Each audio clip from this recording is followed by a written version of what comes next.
laughs, bits, tangents.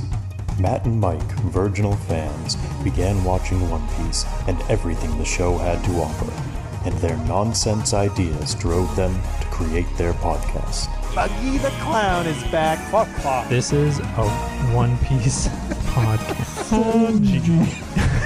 These words lured listeners to their grand show in what's now known as the funpiecepodcast.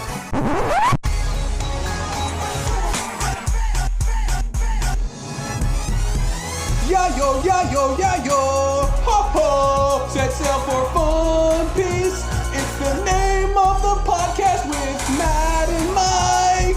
Yayo, yayo, set sail for Fun Piece. Yeah! That definitely broke mic levels. Hello, everybody. Welcome to the Fun Piece Podcast. Hey, everyone. That was Matt talking just now. And that's Mike talking. Yeah, if that's not the most confusing introduction you could ever have. Also, the historian's here. A faceless person who speaks to us only on a snailophone. Sure. This is the Fun Piece Podcast. It's a fictional, virginal tour of the One Piece anime universe. We just finished motherfucking Skypiea. Skypiea is over. Skypiea is done. Skypiea is done. Ended the PP. We finished the PP time. No more PP time. I'm so gassy. Ooh, you finished the PP. Now it's time for Sky-Poo Poo. Guys, we have been recording for a minute. Why is it already poop joke? I didn't do any of this. Was all Matt. You can't blame me for this one. I burped the minute mark, guys. Listen. All right, Matt, stop laughing. You're not listen, we haven't watched One Piece before. We haven't even read the manga except for like the first chapter. I did. And we're watching One Piece for the first time. We're 195 episodes in. So we've watched up to Skypiea. That's where we're at. We're pretty virginal. We still have 900 episodes left. We think we know a lot about One Piece now, but I feel like we don't know anything at all. I think we have the main characters absolutely pegged. I don't see any of those motherfuckers doing anything that crazy. You're pegging some main characters there. Nice. Sorry, am I getting too much? Is this too much, too fast? Okay, so we hit poop jokes by the 1 minute mark, and we hit pegging jokes by the 2 minute mark. We're going strong. All right, I'm just gonna get content. No, all right, we're just gonna get. We if anyone listening to this has probably already listened. Why would you jump in at the end of Skypiea? Because they didn't want to listen to Skypiea at all. Episode 187. I'm just starting. Episode 187. DreamWorks: The Road to El Dorado. Background MVP: Elton John. In 1519 Spain, it's Buggy Watch. Miguel it's Buggy Watch, baby. Stop it. What, I'm what doing is something. Matt, in what 1519 are you doing? Spain. I was trying. Do your Buggy Watch. Buggy Watch. Hello. I was trying a new intro to the Buggy Watch. Did it work? No. I don't think he honks. Well, it's a clown. Clowns honk. Anyway, it's been 50 episodes since we saw Buggy. Sorry. Okay, I'm going to recap the episode now. You just be quiet. Okay, I will not talk. In 1519 Spain, con artists Miguel and Tulio win a map to the legendary city of gold, El Dorado. In a rigged dice gamble, though they ironically win the map fairly after Tulio was given normal dice from one of the opponents. After their con is exposed, the two evade the guards and accidentally stow away on one of the ships to be led by conquistador Hernan Cortez for the New World. At sea, they are caught and imprisoned, but break free and steal a rowboat. Did I watch the wrong episode? Why are you laughing? No, that's 1 for 1. What happened? That's exactly and then what it happened. ends, and we're gonna take the gold, but they don't actually take the gold. Or yeah, they say they're gonna take the road to El Dorado. Yeah, and just Caligar is just like this hot, curvy chick. Oh There's a my horse. god. My notes for this episode says just to read the wiki synopsis to Road to El Dorado. I'm I took no other notes for this episode. I'm so sorry that I interrupted this bit with my buggy watch. I'm so sorry. It's so funny. It is very funny. It's fine. I'm so sorry. I'm the worst. You know what's criminal? You know what's really criminal, Matt? You interrupted me. That they waited. That the budget for the Road to El Dorado, arguably one of DreamWorks' greatest movies, was $95 million, and it only made $76.4 million in the box office. I can tell you, I was part of that 76.4. Yeah, and I definitely owned it on VHS. Hell yeah! I think DreamWorks did The Prince of Egypt, right? They did, yes. Way better. Yeah, way better. Fuck off. Way better. Get your religious propaganda out of here. I don't care about the religious propaganda. The animation. I don't need you. The animation, fucking, absolutely incredible. And then, oh my god, the one have you seen the hips in the Road to El Dorado? Have you seen anybody's hips in the Road to El Dorado? Ooh, those hips, they don't lie.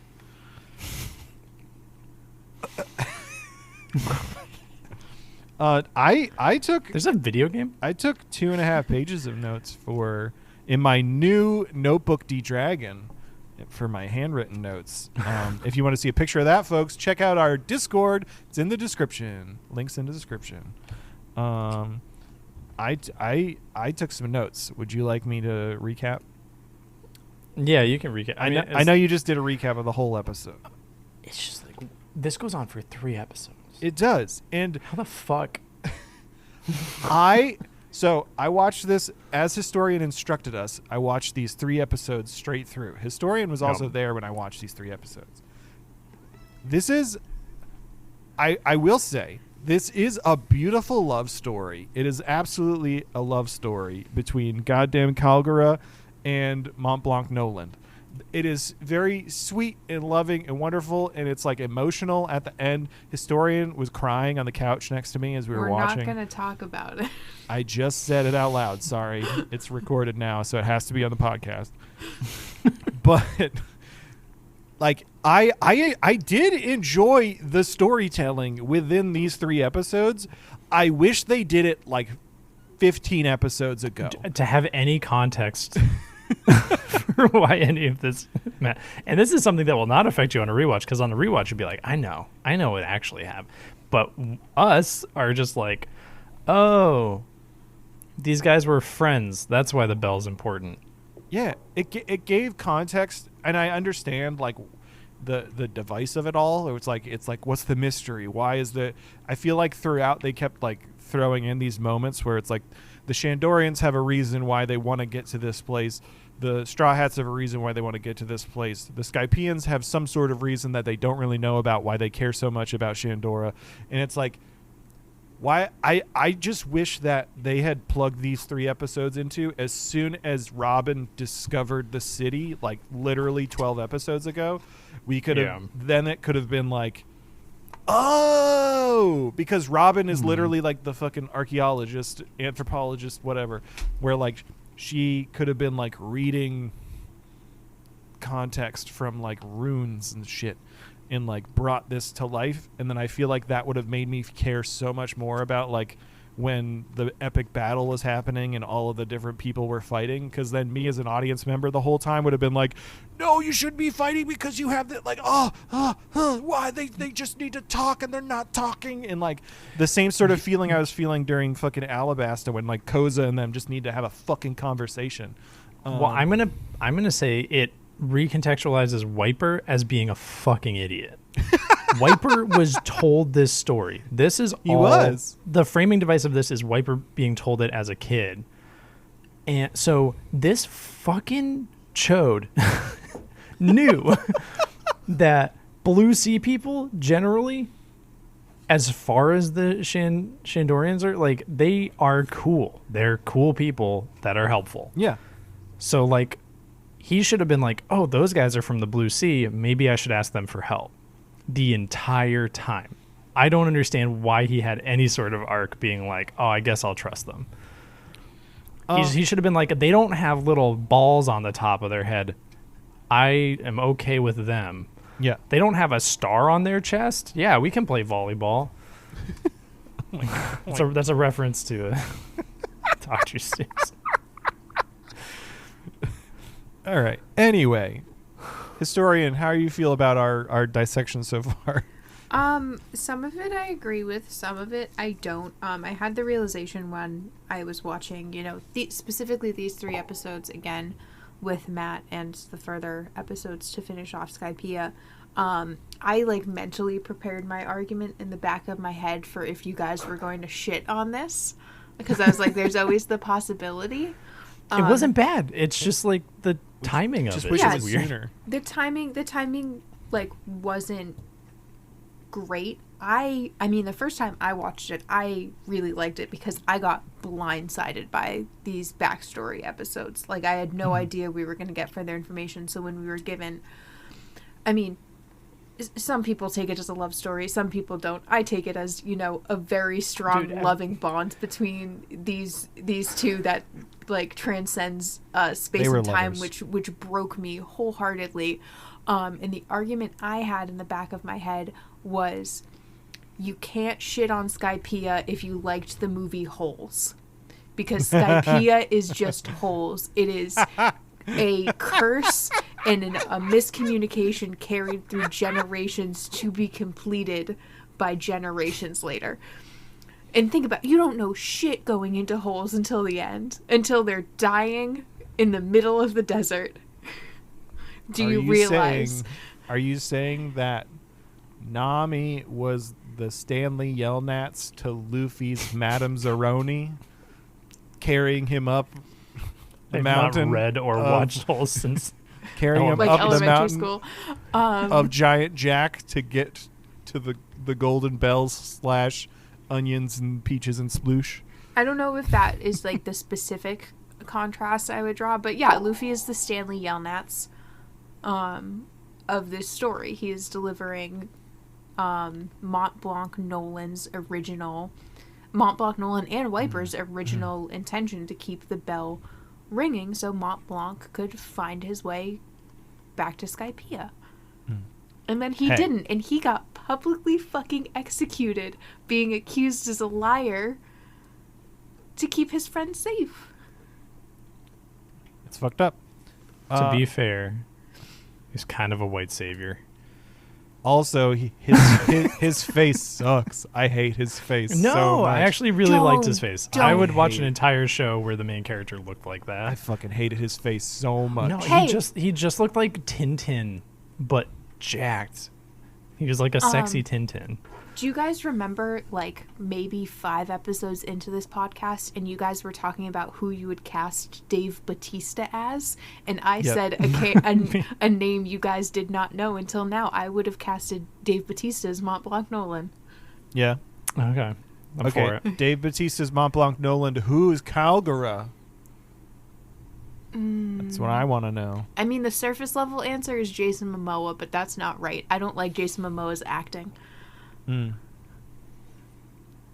Seth freaking Rollins. No, he's too scrawny. Rogen.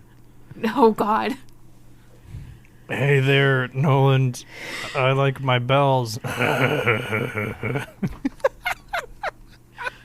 do you want to go for your attempt at a Seth Rogen impression? Because I know you have one. I don't know. I don't know if I've ever done a Seth Rogen impression. I know, but you're gonna. Matt, how does it feel? How does it feel being closer to Seth Rogen than me? Seth Rogen. Oh my god.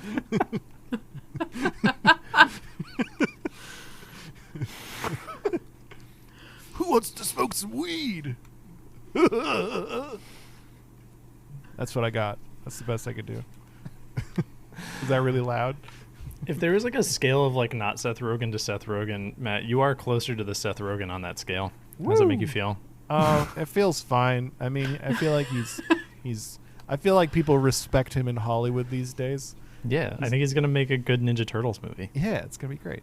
Is he the one making the new Ninja Turtles movie? Yeah. Yeah. Oh yeah. Oh, okay. With actual children playing the Ninja Turtles, so they sound like teenagers. They sound like teenagers. It's great. That guy made Sausage Party. That guy made Sausage Party. We're not going to talk about that movie. I got 2 things I want to do with my life. It's Sausage Party and TMNT. All right, I'm gonna start recapping these episodes as quick as I can. Yeah, we're gonna roll through it. All right, so like it starts off, Eneru's blasting the Shandos village. We get a flashback of Wiper being talked to about Kalgara and the like origination of like the Shandorians' like ultimate village people goal, and the chief. We flash back to 400 years ago, and we see Kalgara. He's like this super buff Shandorian warrior. He's got crazy red hair, I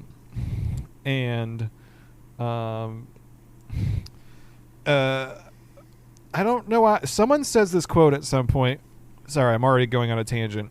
Kalgara like kills some guys, and then immediately we see like some clothes and some shoes, and someone goes, "What are these carefully folded shoes and clothes for?" And I don't know anything about that. I think he like jumped overboard because they were talking about how they didn't have enough food. Yeah. Right. And then I thought it was like, did they think he killed himself or something? Yeah, he like jumped into the water, and they think that.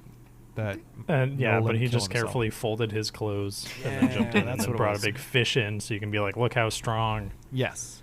And basically we see Nolan like is. Noland, Mont Blanc Noland, Noland on his ship, and he's providing for his crew, and he's showing that he's like a respected and like caring leader of his crew who have made it to the island of Jaya.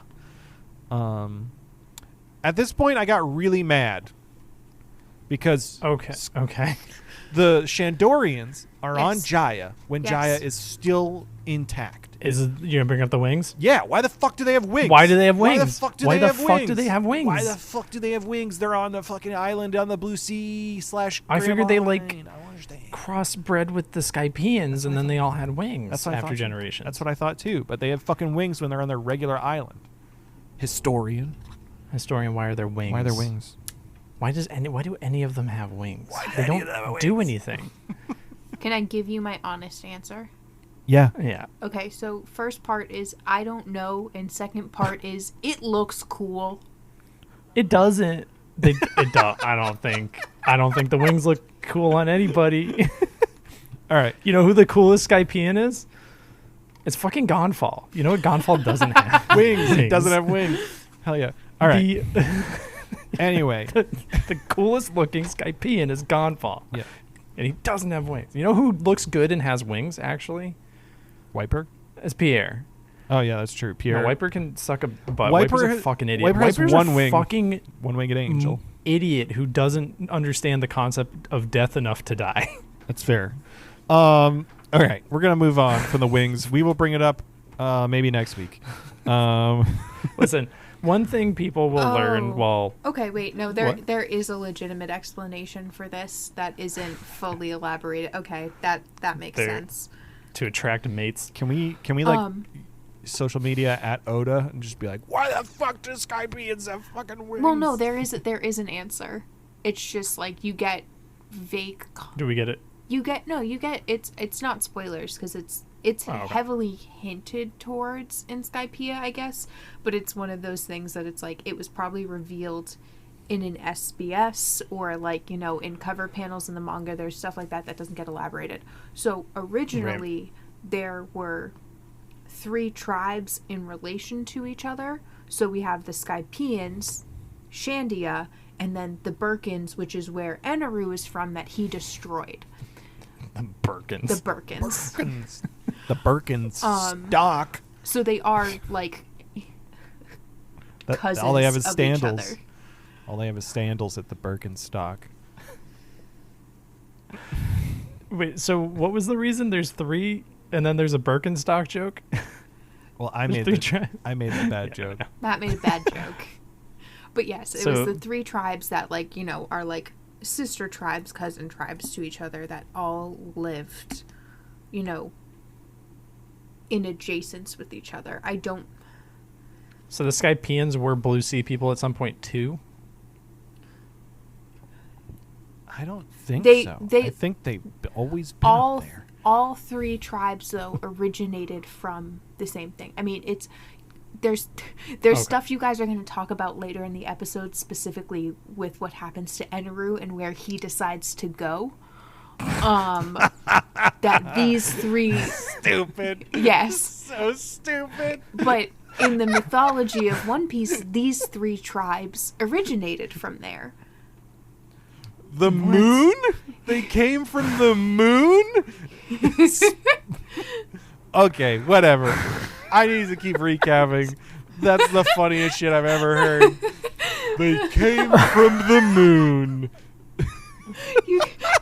I was losing it the other episode when you guys were talking about taking Eneru and pushing him somewhere else, and how this is just Fast and Furious and they're going to go to space one day, and I'm like, man, they do not know how close they are.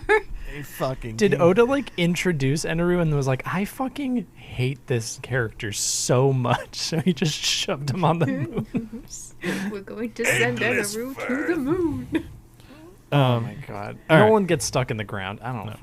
Anyway, It's yeah. tree fever. No, well, he's just cutting through everything. Nolan and his crew, they hear the bell from their ship, and they're like, oh, what's that? We want to check out that bell.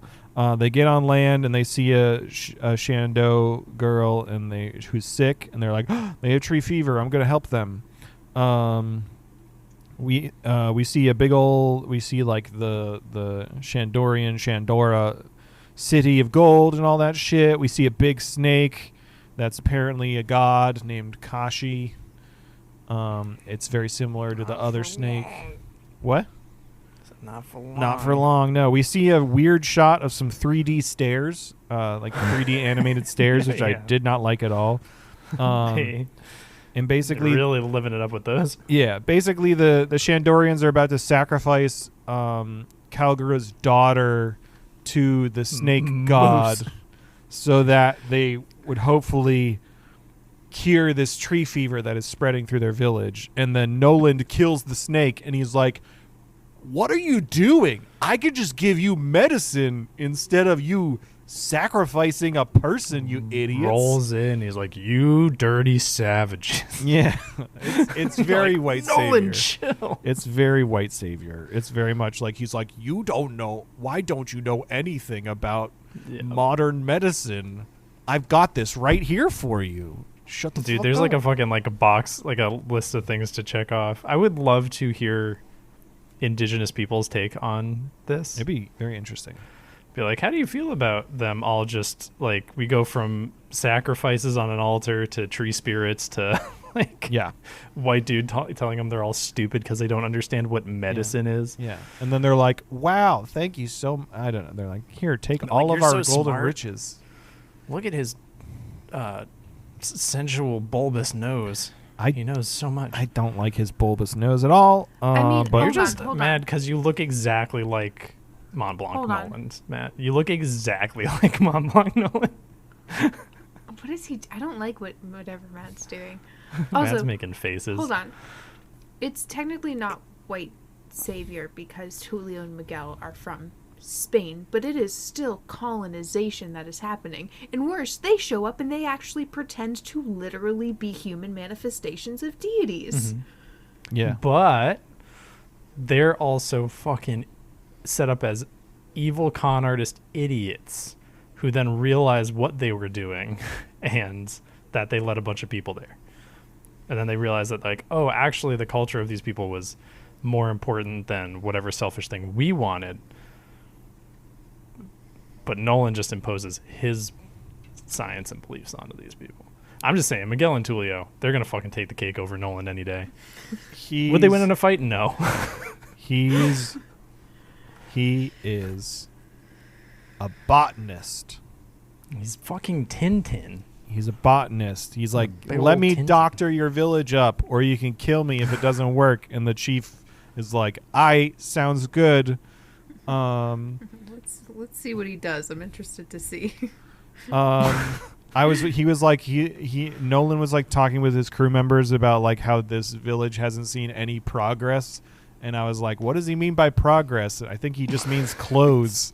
Well, I mean, you know, it hasn't seen progress is the world of One Piece in 400 years. I mean, it has, but also it hasn't. Did it? I don't know. Fucking I guess they invented rubber bands. I don't know. Eneru has like an entire fucking like steamship factory inside of the Arc Maxim. That runs on magic. and then That's not.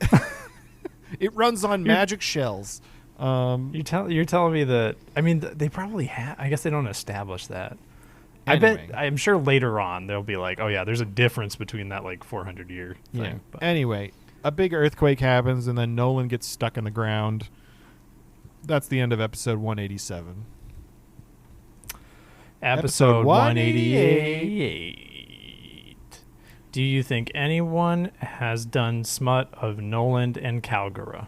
I fucking hope so. And if all of you, Background MVP Snake. if all you motherfuckers out there, all you motherfuckers are beautiful motherfuckers who are listening, I'm sorry I've named you that, but now it's sticking and everyone's liking it. So, if anybody wants to draw Calgara and Noland getting busy, or find that shit. It's Put I it in don't. the smut. Hold on. I don't know. it's 20. It's 20. What? I It's don't know 2023. if, art exists. Okay, but if we go to We go to the Fun Piece Reddit. no Archive of Our They're Own, cowards in there. Yeah. Mont Block Nolan Calgara, there's 10 works. One of them is explicit. Put Yeah, that I shit mean, in it's the smut piece. 2023, 18 the year of our Lord Eneru 2023. Every fictional character has been written or drawn in some sexified way because everybody wants to fuck every single fictional character. It's true. It's just the way the world works. Oh, before we start talking about this, I swear to God, hold on. I swear to God, if anybody fucking sexualizes anybody in Ranking of Kings and informs me about it, I'm not gonna talk to you anymore. Do not ruin the sanctity of that. don't do it, everyone. Don't fucking do it. Fucking do it. I don't want. do it. I don't want to know that anybody in that show fucks. I don't want to know a single person in that show fucks. How does anyone exist then? I don't, Matt. Obviously, it happens. I don't want to know about it. Hey. So I was I know you made a Fun Piece logo and I love it so much, but I was doodling an idea for a pirate flag for the Fun Piece. What do you think of this? Oh God. It's a It's a skull little. with Why are we crossed doing this now? with crossed microphones and then a little propeller hat. What do you think? I like that. I do like that. Maybe we can take a poll in the Discord and see what people. We can do 2. I was gonna update ours anyway because it's like kind of a wanted poster thing. That's true. I do like the. Oh, it is a wanted poster. Oh, look at you. Yeah. Except, yeah. How many X-Toll do you think we were worth? Not berries. How many X-Toll? Well, we're gonna have to do the berry conversion rate. All right, We're how probably many- worth like 5 berries each. Yeah, how many berries? Okay, so that's probably like 10,000 X-Toll. You know what is fucking.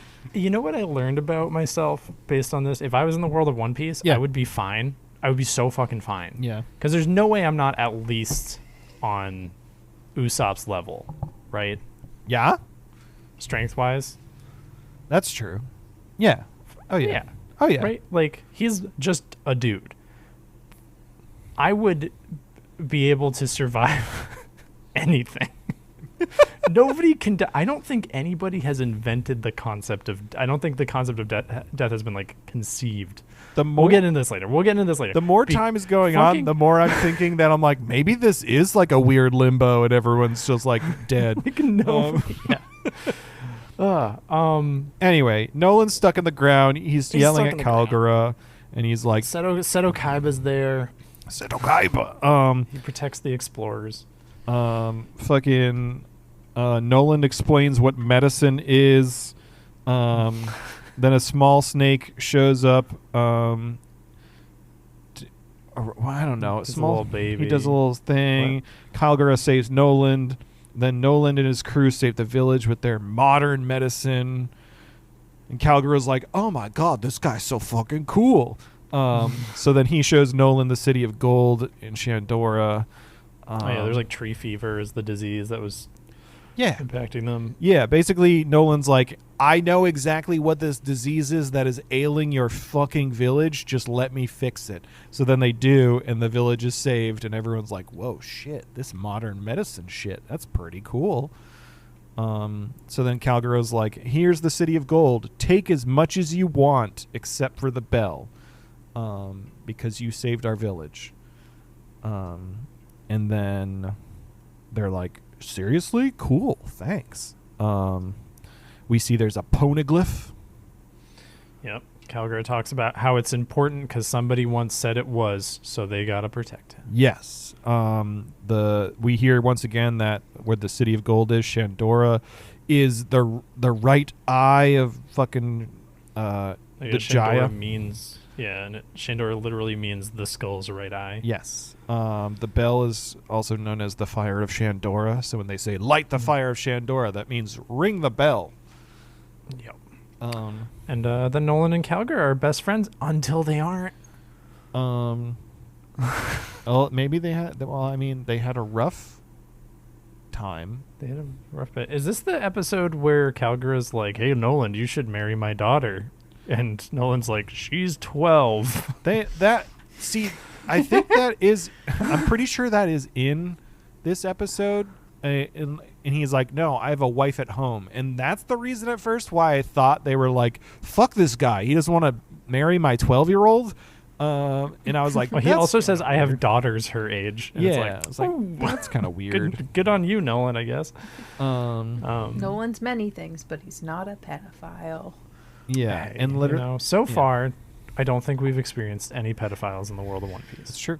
Well, kind of. Except for Clawhador. I mean, also, like, King Cobra Starship was like peeping on his own daughter, and you got that was weird. Like, there's a lot to unpack with King Cobra. Anyway, Nolan, all the Shandos all of a sudden hate the Nolan and his crew, and then Nolan confronts Calgar about it, and then gets like stabbed in the eye when he gets a fucking spear chucked at his face.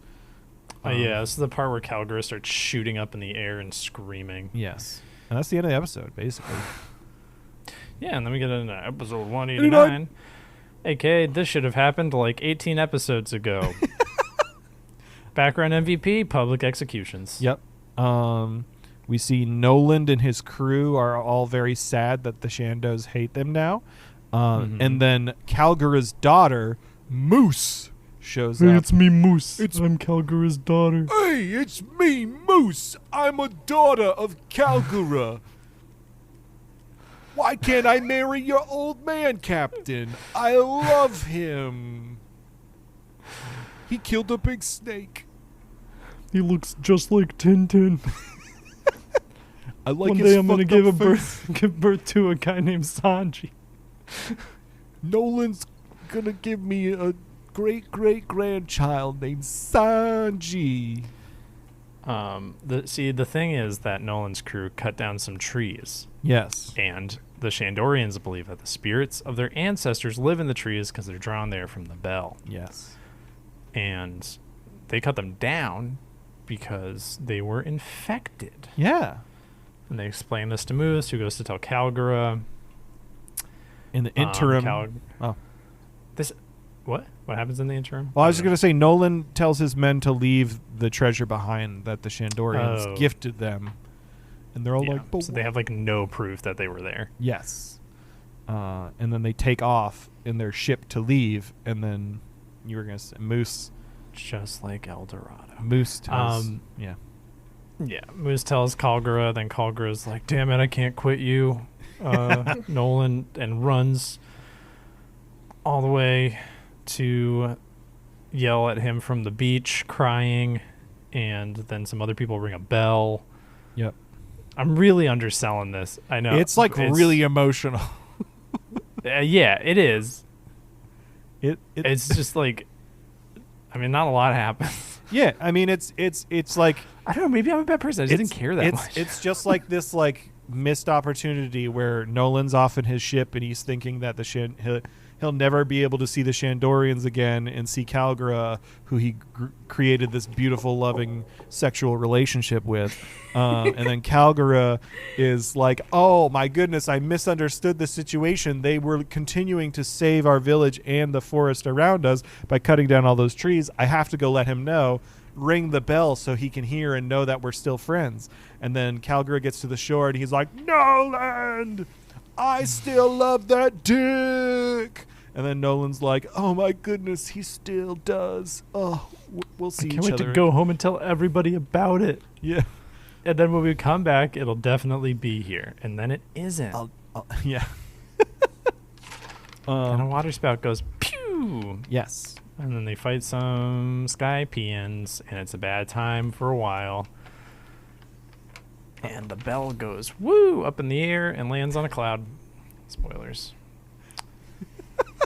The more we talk about it, the more I don't think any of this context actually matters that much.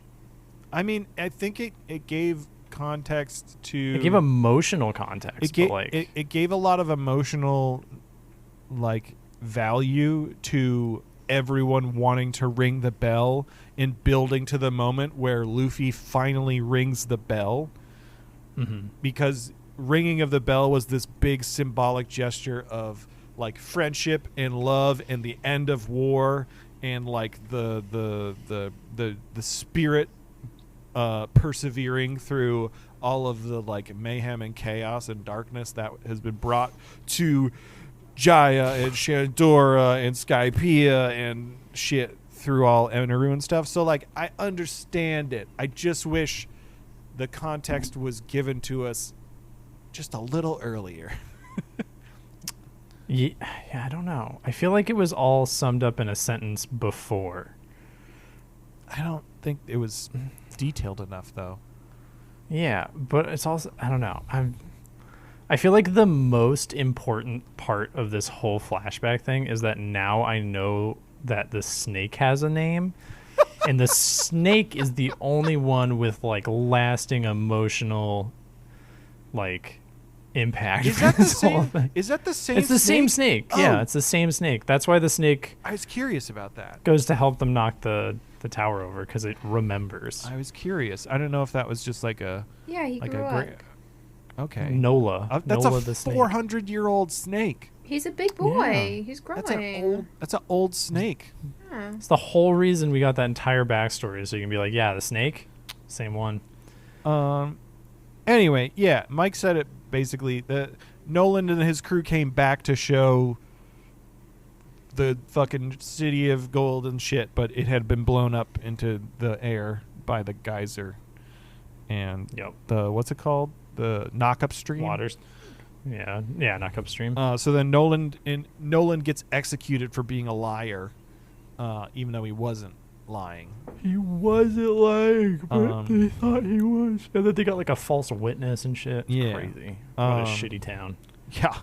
I don't know why he wanted to go back. So Calgara was never able to reach out to Nolan, so Wiper's ultimate goal is to fulfill Calgara's goal of ringing the bell so that Nolan could hear the bell and have proof that the City of Gold existed. So therefore, if the bell rings by Wiper or someone, then Mont Blanc Cricket down below can hear the bell and then stop searching for the City of Gold, because then he'll know. Which, like, it was very funny to me, because then in the following episodes after this, all of a sudden the entire Straw Hat crew is like, oh yeah, we just got to ring the bell, and then Mont Blanc will know and everything. And it was like, how do they know the context now? They weren't there for the flashback. But they but they were there and they met with Cricket. And that's like that was the promise Luffy made to Mont Blanc Cricket. Is he's like, "Oh, well, we're going to go up there. If I find it, don't worry, old man. I'll ring that fucking bell for you." Oh, that was so long ago. I don't remember him saying specifically that. Luffy yells it so much. Yeah. He's screaming his entire motivation for like 3 episodes. Well, yeah, and then Zoro has a line where he's just like, Luffy's gonna ring that bell. There's literally no point in doing anything until he does that, because he's just gonna. We can sit back because Luffy's just gonna ring that bell, and until then, we just need to stay alive, basically.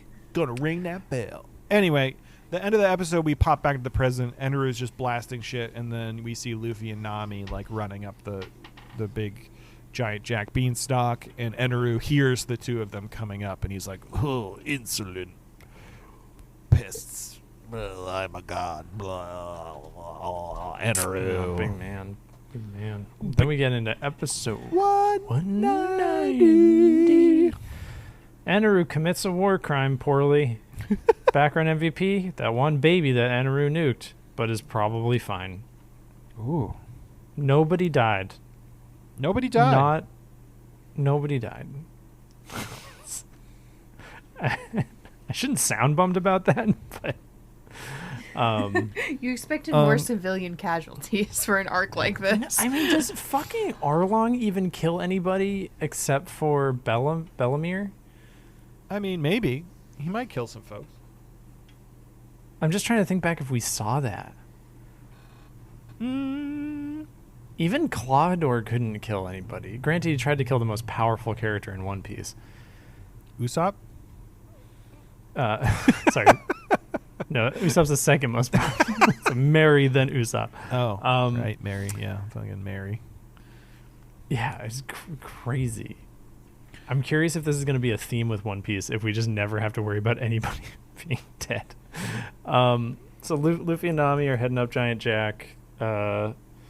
Robin tells Wiper that the bell is up there somewhere. Yep. While Usopp is yelling about wanting to go back to the Going Merry. Fairly. Yep. Eneru cuts off the tip of the beanstalk, like the very top. Because Luffy just keeps running up it and getting shot down. And then he almost like yo-yos himself or something. He gum yo-yos. Gum yo-yos. Yes. Nami uses and Eneru just fucks off after that. Yeah, he just takes off. He's gonna leave. Yeah. He starts building a giant thundercloud sphere in the air, and Nami uses her meteorology powers to decipher that the sphere is a massive thunderhead. It's a big bubble of hurricane. Yes, and he uses it. He calls it. He uses Rygo, and then he obliterates Angel Island completely with it, which is kind of cool. And it showed people on the islands. Yeah, but I don't think anybody actually got killed. They got wings. They can fly, right? Yeah. Like, I don't know if he ever talks about that in one of his Q&A sections, but it didn't seem like anybody got hurt. Gonfal's freaking out, though. Remember that time Gonfal got electrocuted through the skull? Yeah. So hot that it melted his helmet? So hot. But he's fine. He's good. Everyone wakes up. They're okay. Luffy starts screaming his motivation again that he's going to ring the bell for I was so sure Luffy was going to be like, I have to do it now for all these people who are suffering. No, he's just like, I made a promise to some old man I met once. Yep. Yeah. I'm going to ring that bell. I'm going to ring that bell. It's just like while staring at a crater where an entire civilization had been. Yep. It's like, gotta do it for that old man so he knows it exists. Yep. And then he tries to get up onto Eneru's ship, but gets kicked off a bunch, like over and over and over again. And then he just keeps screaming, "I'm gonna ring that bell," and that's the end of the episode. He gets knocked down, Matt, but he gets up again. Never gonna keep him down. He gets knocked down, but he gets up. He gets up again. Never gonna keep him down. Do you think someone's done an edit of that happening over and over again to Chumbawumba's? You think there's like an AMV of Chumbawumba One Piece? Hold on. I hope so. One time when I worked at a Ben and Jerry's, we spent an entire 8-hour shift playing Chumbawumba's I Get Knocked Down on repeat the whole shift. Boy, your mind goes to some fucked up places after a couple hours. Also, the customers definitely complained, and we just gaslighted them, and we're like, "What are you talking about?"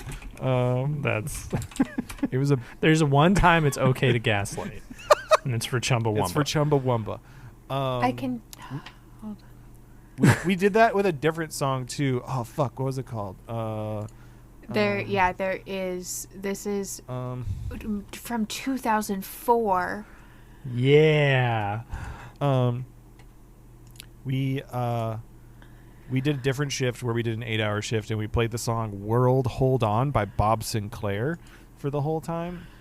Which, if you've ever heard of it, it has a fucking baller like little lick that just keeps going with like whistling, or just like, but it's whistling. This is incredible. I'm gonna put this in Poop Deck General for everyone. World, hold on. There was a time, it was like 2007-ish, probably. But one summer, radio stations were like switching over, like who owned it or something. Like something was happening with a radio station. So as one group was leaving, they just left American Pie on loop.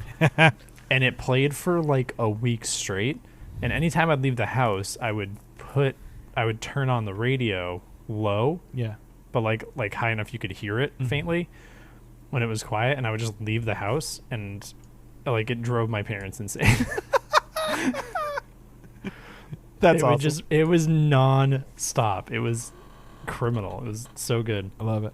You know what else is criminal? Is episode 191. This is a Homestar Runner reference I did for the title. Looks like they're gonna have to jump. Nice. Because there's a thing times strong bad. Strong bad. Do you think... I don't know the general age of our listeners. Do you think any of them know what Homestar Runner is? Or do you think most of them... I feel like most of them are either my age or younger, and I was too young for Homestar Runner. I just missed the boat on Homestar Runner. HomestarRunner.com. What's like the show the kids show? Yo Gabba Gabba? Yes. Is that the show that one of them worked on? Well, Yo Gabba Gabba was the dad. Our listeners probably grew up on Yo Gabba was Gabba. Aquabats, right? The MC Bat Commander, the lead singer for the Aquabats, was one of the creators of Yo Gabba Gabba, which is why... It's the inevitability of our interests in our youth. Yeah. They turn into children's shows. Yeah. It's fun. Which is why, the Aquabats were on it a lot. Yeah. I've probably seen the Aquabats in concert more than any other band I've ever seen, ever. I've seen them so many. They're great. Hey, everyone, if you haven't listened to the Aquabats or watched the Aquabats Super Show, you should check it out because they're good. It's great. It's just good, silly, fun ska music. It's a good time. I'm trying to think who I've seen in I think I've seen the Proto Men in concert. I don't think we're cool people, Matt. Or we're really I think cool. we're very cool people. I feel like also the two bands we've seen in concert the most really reflect us as people. Yep. Anyway, 191. What about you, historian? Who have you seen in concert the most? Who have you seen the most, historian? This is gonna suck wholeheartedly. What I'm about to admit.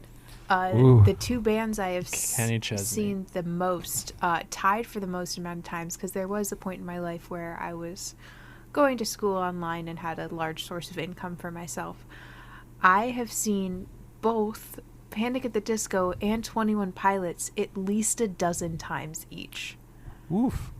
Which is That's a lot. Which is rough, but I also had the ability to travel to different states, so I would see them each multiple times per tour, especially if they were touring together. I was a preteen in the early aughts, guys. I need to be given a break on this. Hey, this is a safe space for everyone except Clahador. And we're not gonna. I think Brendan Urie exists in the same realm that Clahador does. Oh, who is Brendan? He's the lead singer. He's of the Panic. the front man for Panic. Basic. Is he bad? He's bad. Okay. But like I'm talking Panic at the Disco, like 2011 and earlier. Okay. Did he do The Greatest Showman? He did a cover for The Greatest Showman, yes, for the album release. He did a cover yes. for I thought he did the soundtrack. No. He also did I don't know why I know that, but I don't know who the man is. He did a song for the SpongeBob musical as well, I believe. He did a cover for I Frozen asked him 2. the SpongeBob musical. Yes. Was it as... it was a cover? Into It the wasn't like an original track? Oh, Sorry. Jesus. Like my girl. Oh, he did Into it. the unknown. Is that the Into Aurora the song? unknown. Oh my God! Stop. Sorry. That one. What song did Aurora? I haven't seen Frozen 2. What song did Aurora do? That So one. yeah, Aurora did that song. That one. He did a fucking cover of Aurora. Why would you cover Aurora? You don't need to cover Because Aurora. he is constantly jaded because when they did the recasting for the tour version of the Queen reboot, they took Adam Lambert and not Brendan Urie, and he's forever upset about that. So he's like, I'm determined to show people I have range. And it's like, He was in just Kinky stop. Boots. He was in Kinky Boots for a while. Don't know what Kinky Boots. I have no idea what Kinky Boots is. Oh yeah, he was in Kinky Boots, yeah. Icy Parade, right? What? Insane Yeah, I can Clown make shit up Posse too. Parade? I can make up bullshit musicals too. Insane Clown Posse Parade? Phantom of the Shower. I would watch an ICP Phantom of the musical. Opera? I'm trying to make things up. Yeah. Beetlejuice. Oh. That's a musical. That's a real musical. I don't know. I just don't know. It's so outside my life. We've gotten very, I didn't even know this. very dude. derailed.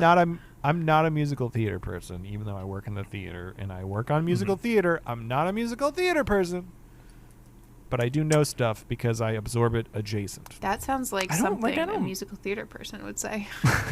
No, a musical theater person would probably brag about how many Broadway shows they've been to and then talk about what their favorite song to belt is.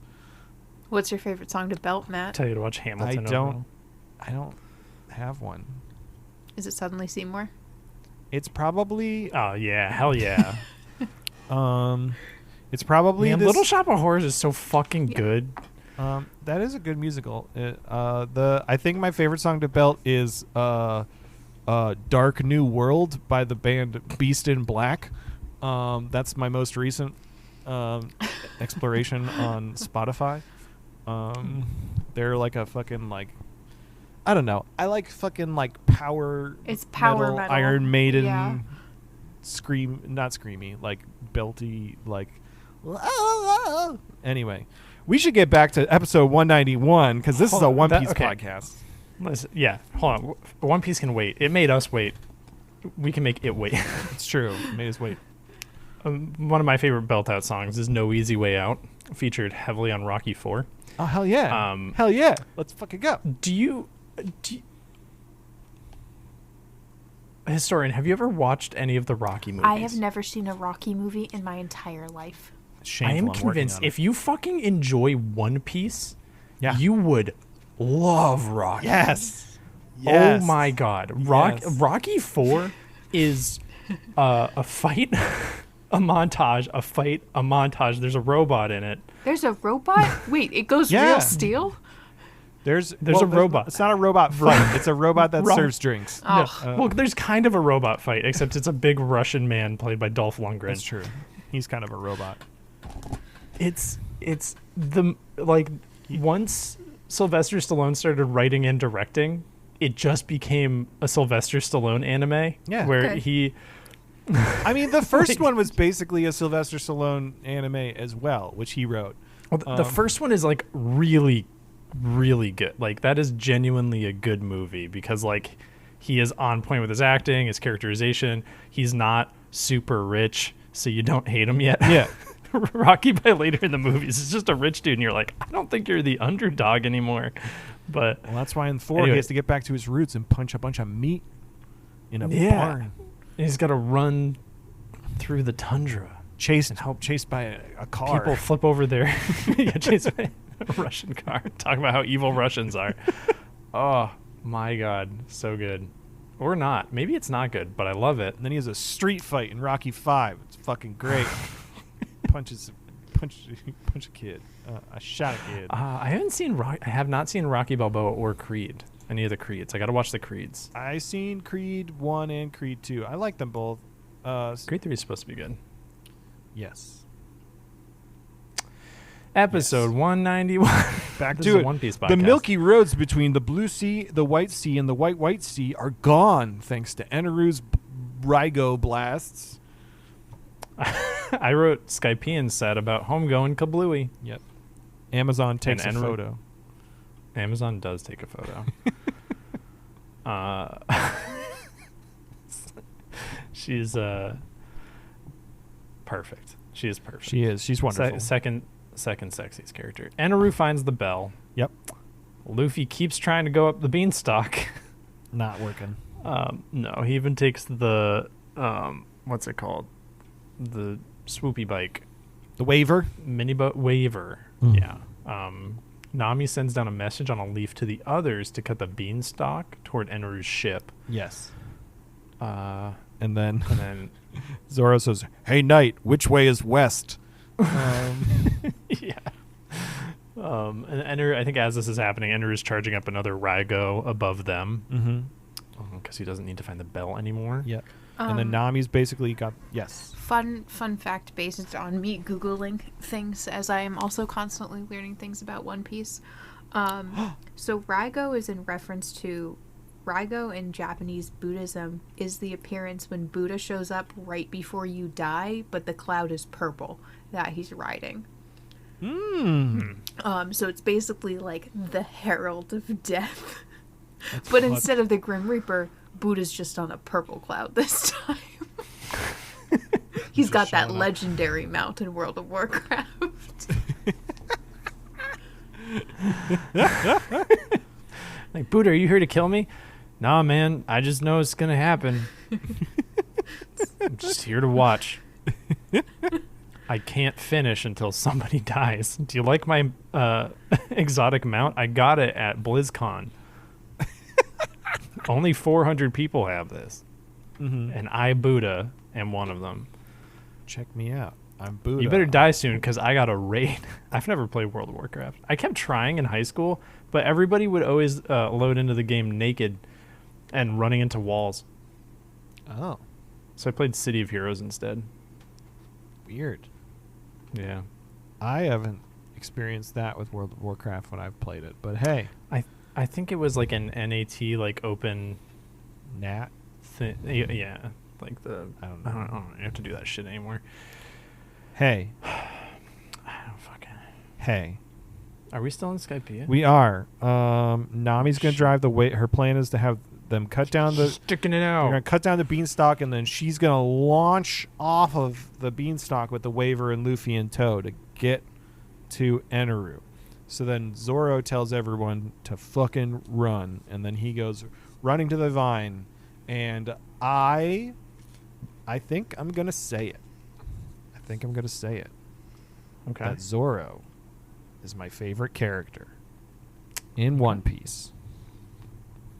I'm going to say that right now. Out loud. I think he's actually the best character in this whole arc. He's so fucking... This arc is good because of Zoro, especially. Anytime Zoro does anything, I get so excited. And like I like I start like vibrating because I'm like so fucking excited for him to do things, because most of the time he's just sitting around tired or like being like, y'all are stupid, even though he's really dumb and doesn't know his directions. But like when he does something I just get so excited, Mike. So anyway, he slices through the beanstalk once and then immediately gets electrocuted. Yeah, just big. Fucking everybody dodges these lightning strikes too. Yeah, they're just like, like Usopp does. Yeah, Usopp dodges. Like he dodges lightning when he's like 5 feet away from Enaru at one point. Yeah, like I cannot stress how much this arc goes out of its way to make show you. It tells you Enaru's a badass and scary, and then shows you Enaru being the most useless fucking person in existence. Yeah. Oh yeah. Wiper comes around. He wakes up. Robin tells him about Noland and Montblanc cricket, and he's like, "Oh, he wants to ring the bell too? Luffy wants to ring the bell?" So then the big old snake slithers over and hits the beanstalk to try to finish knocking it over after Zoro got zapped. Wiper goes over and rejectiles it. For the third time. Yeah. We were told the rejectile kills anybody who uses it. Yes. Wipers used it 3 times. I was should so be dead. sure he was just going to evaporate. Yes. But he didn't. He's still alive. No, he doesn't even get knocked out from it. He's just like, oh, tried that. I wrote the note right before the snake hits the stalk. I wrote, I hope Wiper and Mont Blanc Cricket get to meet. And then as soon as he did the rejectile, I said, whoops, maybe he and Cricket won't meet. Which I don't think they will, even though he is not dead. Who knows? Anyway, the stalk starts falling over, and Luffy and Nami are racing up the beanstalk as it's tipping over, as they're about to launch off of it at Eneru. I bet there's a little, I don't know, chapter illustration or something where Cricket just goes up to Skypiea with the monkey crew. That'd be fun. Yeah, I could see that happening because they got another dream to chase. Oh, dream, Anyway. a dream. Anyway, Eneru starts blasting here's the start. Huh? Oh yeah, here's the start of my good episode titles. Oh, are you still talking about the last I was one? going to say, at the very end of the episode, Eneru sees the stalk tipping over, so he starts blasting the upper yard to try to make the stalk start to sink, so they don't have the velocity and angle correct to reach him. And that's the end of the episode. Yep. And then it's episode 192. 192. Bing bong fuck you God. It's going, right? Bing bong. Fuck you, God. Background MVP is filler recap mid fight. Yep. Did this happen? What? Yes. Has this happened already This where episode Luffy happened. punched somebody so hard we got flashbacks? Yeah. Did that happen with Crocodile? I think that happened with Crocodile. Yeah. I think that happened with Crocodile. Yeah. Oh, yeah. For sure. For sure. Anyway, I'm pretty sure Eneru at this point has been raining hell for 10 days and done Nothing. almost nothing except for destroy Angel Island, which I guess is something. Well, Angel Island was made out of clouds. He starts blasting the upper yard. He does nothing. That dirt too good. Dirt too good. I can't defeat the dirt. I love this dirt. This dirt's so good. Yeah, Wiper is too stupid to know how to die, so he's just fine. What do you think is more durable? Clouds or dirt? Dirt. Boom. We learned through science. We learned dirt that. can't be dirt. Maybe Wiper's made of dirt. He's like Maybe all people are dirt. Wiper ate the dirt fruit. Dude, if you ate the dirt fruit, you'd be unstoppable. It's the strongest thing established in One Piece so far. Dirt. It's like Crocodile would be like, I'm made of sand, but that guy's made of wet sand. But I just like there are moments where the Skypeans are, I feel like they're just like a bunch of babies. They're like little babies. They don't know anything. And Everybody's and they're just like, oh my goodness, this Verth, it's so good. And it's just like, you just have dirt in a bag. Shut up. the holy Verth. Yeah, it is a good, like, oh, what is this? The Verth is so mighty. And it's like, no, it's just how dirt works. You just can't. Yeah. It's not going to do much Yeah. electrocuting it.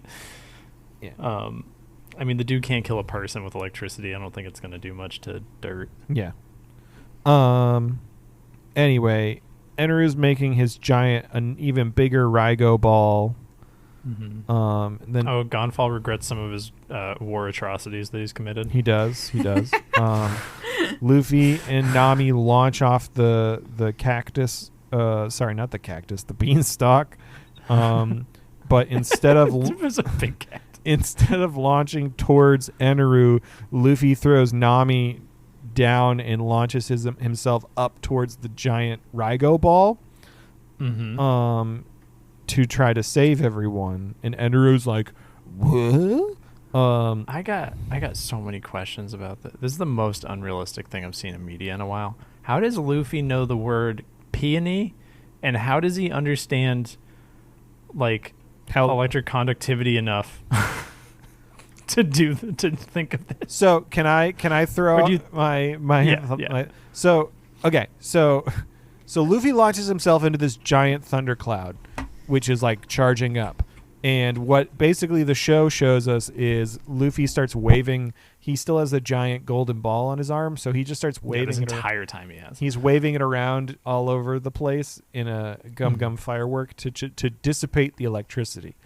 I don't think that was actually what he was trying to do. I think he was just waving his arm around to like spread the cloud apart. Like I think he was just like, oh, I gotta move this around. Like I just gotta like, if I move my arm around enough, it's just gonna dissipate the cloud, like brushing away smoke in the air. Or do you think he was just trying to punch the cloud to death? Oh no, that's it. He was just trying to punch the cloud to death. If he landed and they're like, "How did you think to do that, Luffy?" He's like, "I just I killed the cloud by punching it." Punched the cloud so hard. It's like that's not what you did at all. Yeah, that's definitely what he did. He was just trying to punch the cloud a lot. We'll give him that. Meanwhile, Conus and Sue are questioning God, but they pray anyway. Everyone starts praying. Yeah, Pascal's wager, man. May as well believe it, because if it is real, then you're gonna be better off. What did Pedro Pascal wager? That you should just believe in God, because the benefits for believing in him are better than if he's real and you don't believe in him. Or her, or it. Is that like Pascal's wager? I've never heard of that in my life. Really? Nope. Yeah. Is that it's like, let's hypothetically, if God exists, you may as well believe in God, because if God is real and you believe, then you'll get into heaven. But if God is real and you don't believe, you're not going to get into heaven. But if God is not real and you believe in God, doesn't change anything. Does that make sense? Yeah, that makes sense. Is that an argument that people who are very religious use for trying to get people to... I think a guy named Pascal was like, hey, thought experiment. Yeah. I think it's just like a philosophy thing. It's a thing philosophers can do. I'm just wondering, can that same argument be said about climate change? You might as... Yeah. Because climate change is real, so you might as well believe it's real if you don't, so we can fix it. And if it's not real, then we just made the planet a better place to habitate on anyway. So can we just turn that around on people who don't believe in climate change? Hey, everyone, if you don't believe in climate change and you're listening to this podcast, just stop fucking listening, because... Yeah, fuck off. Fuck off. Why are you watching One Piece? Yeah, seriously. It's a show about how awful rich people are. Our planet's dying and we need to fix it somehow. Or the people in charge need to fix it, because we're singular people and we can't change the things on our own. I guess we can if we group together and give a spirit bomb. Well, we need to get a stinky little pirate boy to beat the shit out of all the rich people. Hey, everybody. First. Hey, if you're a stinky little pirate boy and you want to attach a gold ball to your arm and then punch a bunch of people who don't believe in climate change, we will back you the fuck up. Yeah. Yeah. We'll be there. Matt will cut down a stalk and I will get... You will smoke gutted. Cigars. I'll smoke cigars. I'll smoke 2 cigars. It's kind of you to think that I would be smoker in One Piece. I'd be some fucking like background Skypean. Yeah. I think the historian left. Skypean all over the place. I'm just eating very loud crackers, so I've muted my microphone. Oh. What do you think about our climate change discussion in I just Pedro think it's very Pascal's... bold that the two stances this podcast have taken is fuck you if you don't believe in climate change and don't vaccinate your kids. That is not... That's not a stance. What is that second one? Nobody's ever said that. That's not a stance.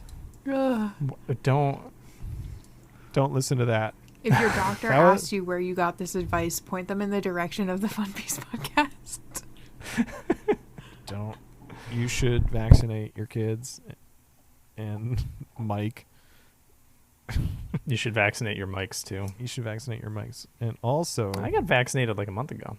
Boosted. You got... the flu vaccine. Vasectinated.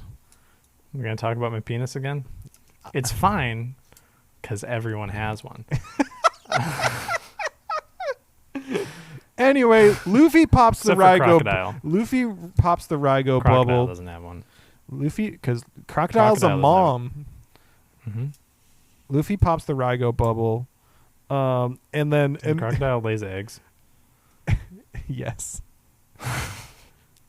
and then Goldie Roger, and Monkey D. Dragon, and Monkey D. Garp, and Kushira all just pollinating up those eggs.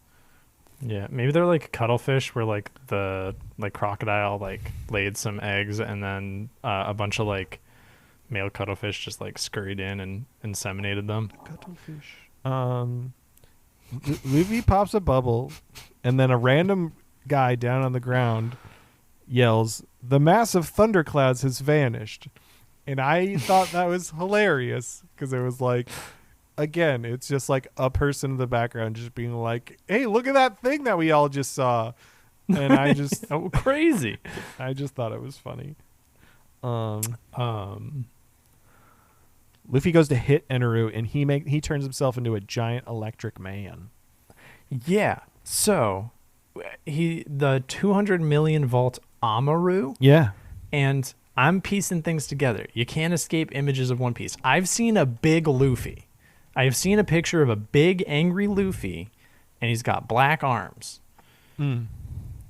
And he's angry, and he looked kind of like Eneru does. So I wonder if this is like a mantra special technique that Luffy learns, and Luffy's like, I can be big too.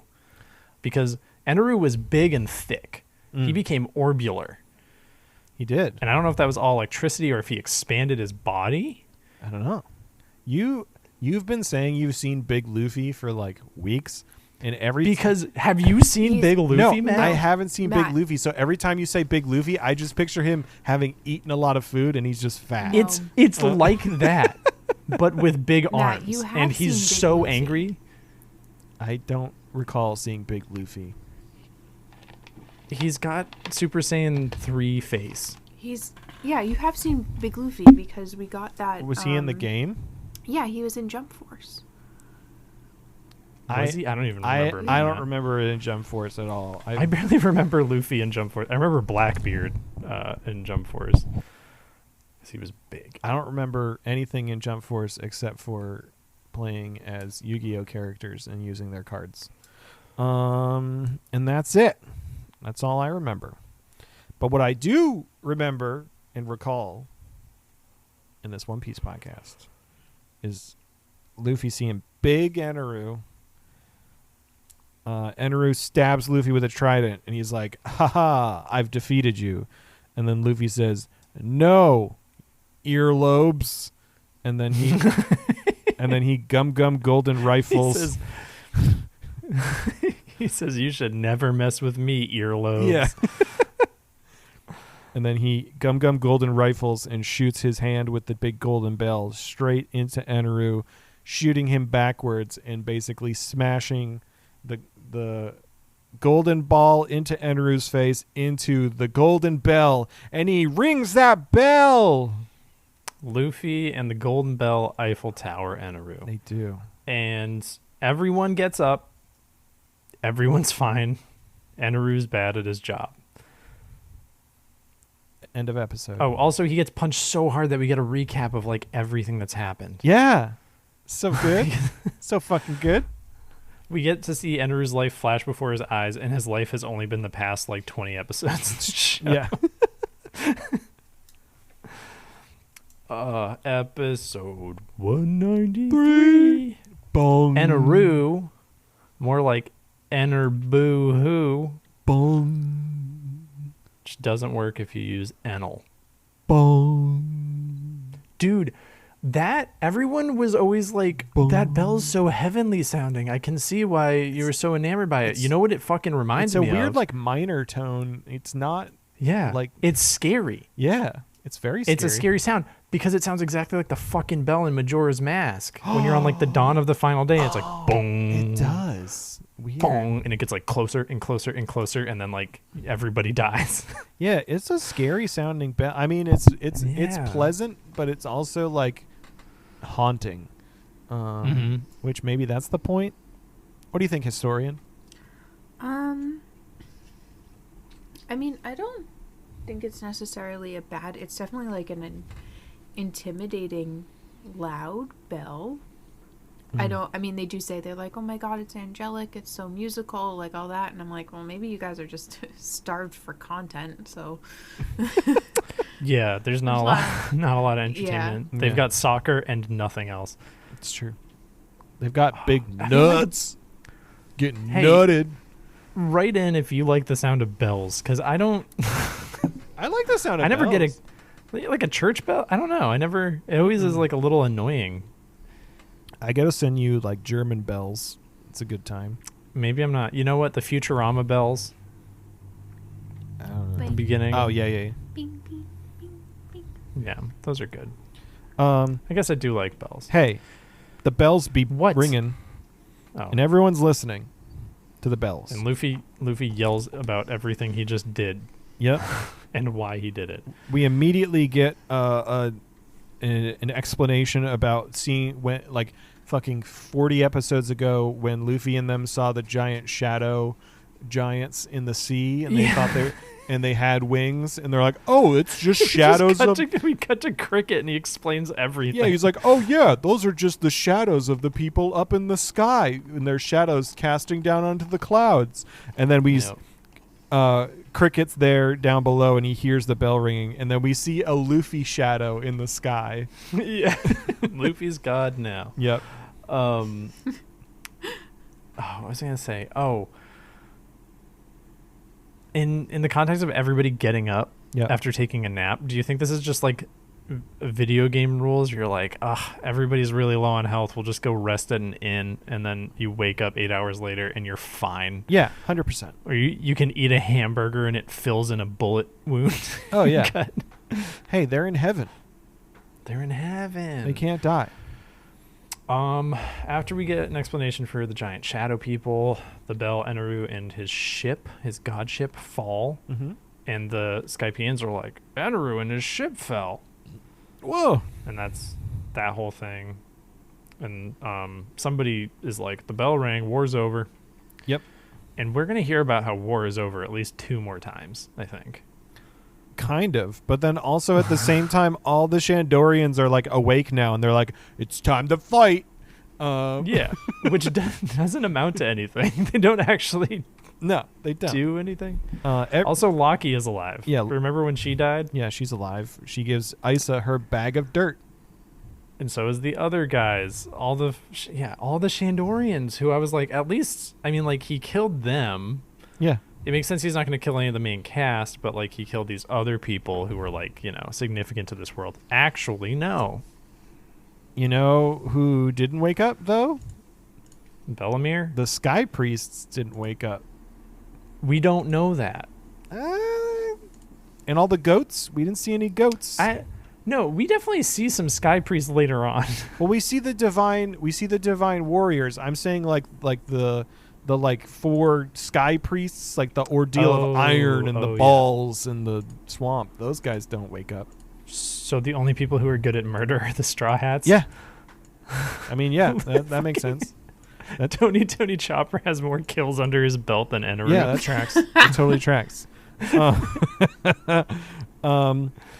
Anyway, everyone's asleep. Everyone was just asleep. They're all awake now. Yeah. Luffy, Nami, Konus all roll up with meat and like a giant bag of meat and food. Huge bag of meat. And they're like, look what we found. Everyone, let's fucking party. My boy Tony is back up and he's helping. He tries to help Zoro, and then Zoro's like, no, you gotta help that guy. Yeah. And then Sanji's like, why would you help him? He tried to attack us. Yeah. And then Zoro's like, I don't know. And then Chopper goes and helps him. Yeah. They ask Konus about her dad, Pagaya, and being like, we're so sorry he's dead. And then he appears next to her and he goes, me too. I'm sorry about me too. I was like, oh, I guess Enru did kill like somebody, and then I wrote, never mind, he's fine. Like, that was fucking so funny. Yeah. Did he just kill that one kid's dad? I think he just killed that one kid's dad. Yeah. Even he might be fine. I bet if we went back and like scoured the background cast, he's probably in there. Yeah. I mean, they all look the fucking same. Bunch of palette swaps. Yeah. That was hilarious. Like Pagaya just being like, actually, yeah, it's crazy. Yeah. And then Because he's in there for like a frame. yeah, They go between everybody. He's in there for like a frame or two, and then they cut back. yeah. We cut later. Luffy and Usopp are fat from eating. Everyone else is just like laying down from eating. Nami wants to go back to the ship, and then we see it. We see him. Fucking. He's in his ship, Eneru's still alive.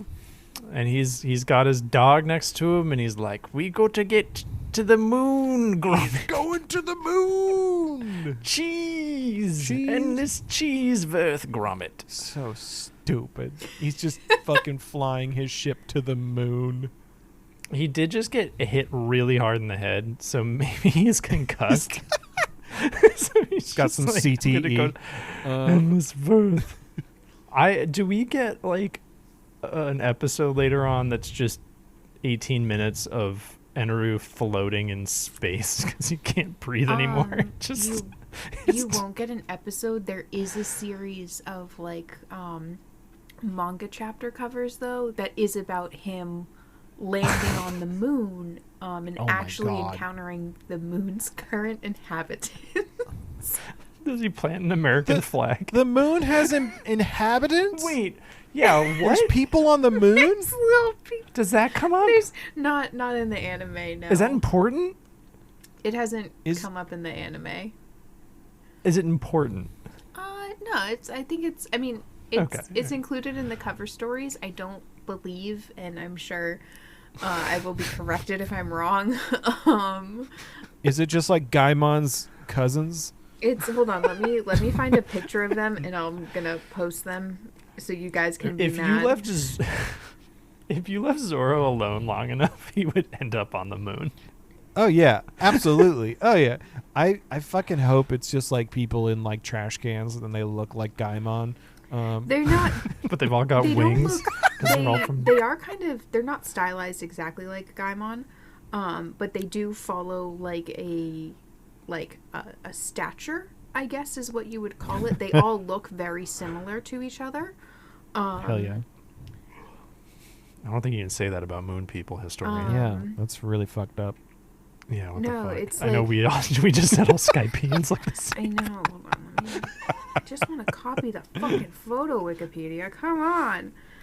Anyway, Eneru's going to the moon, and then Wiper wakes up and he hears like a ruckus, and he's like, "What's going on?" And then he goes out and he sees everyone's partying. They've got a big fire lit. Everyone's drinking and partying and hanging out with wolves. Yeah, he's like, the war drums, the war fire, they're attacking. Yeah. Nope. Everyone's just partying Dude's with so wolves. fucked up. The wolves brought Yeah. peace to everyone. Yeah. I just put JK it in was the our Stratus. crew chat. Let's fucking go. Oh yeah, our private chat that nobody else gets to see. They all What am I look looking at at here? this. Look at They all them. look like little Is that ju- choppers. Yeah, they're all little Tony choppers with mustaches. they're That's just so little- fucking silly. Did they teach Enru how to love, It's kind of. or is he still a piece of shit? I hate his earlobes so much. So it's set after Skypiea. It's like. Basically, he meets these. They're not automatons, but they work with. Or I guess they are automatons. Yeah, they are robots. Oh, a bunch of Hatsune Mikos? Yeah, a bunch of Mika, whatever. Miku lives on the moon. And Eneru just like happens into their lives. And he's just like, this is interesting. He Dr. Manhattan's himself. Okay. He gives himself a huge blue dick. Yeah. Nice. I think Dr. Manhattan had a pretty normal sized dick.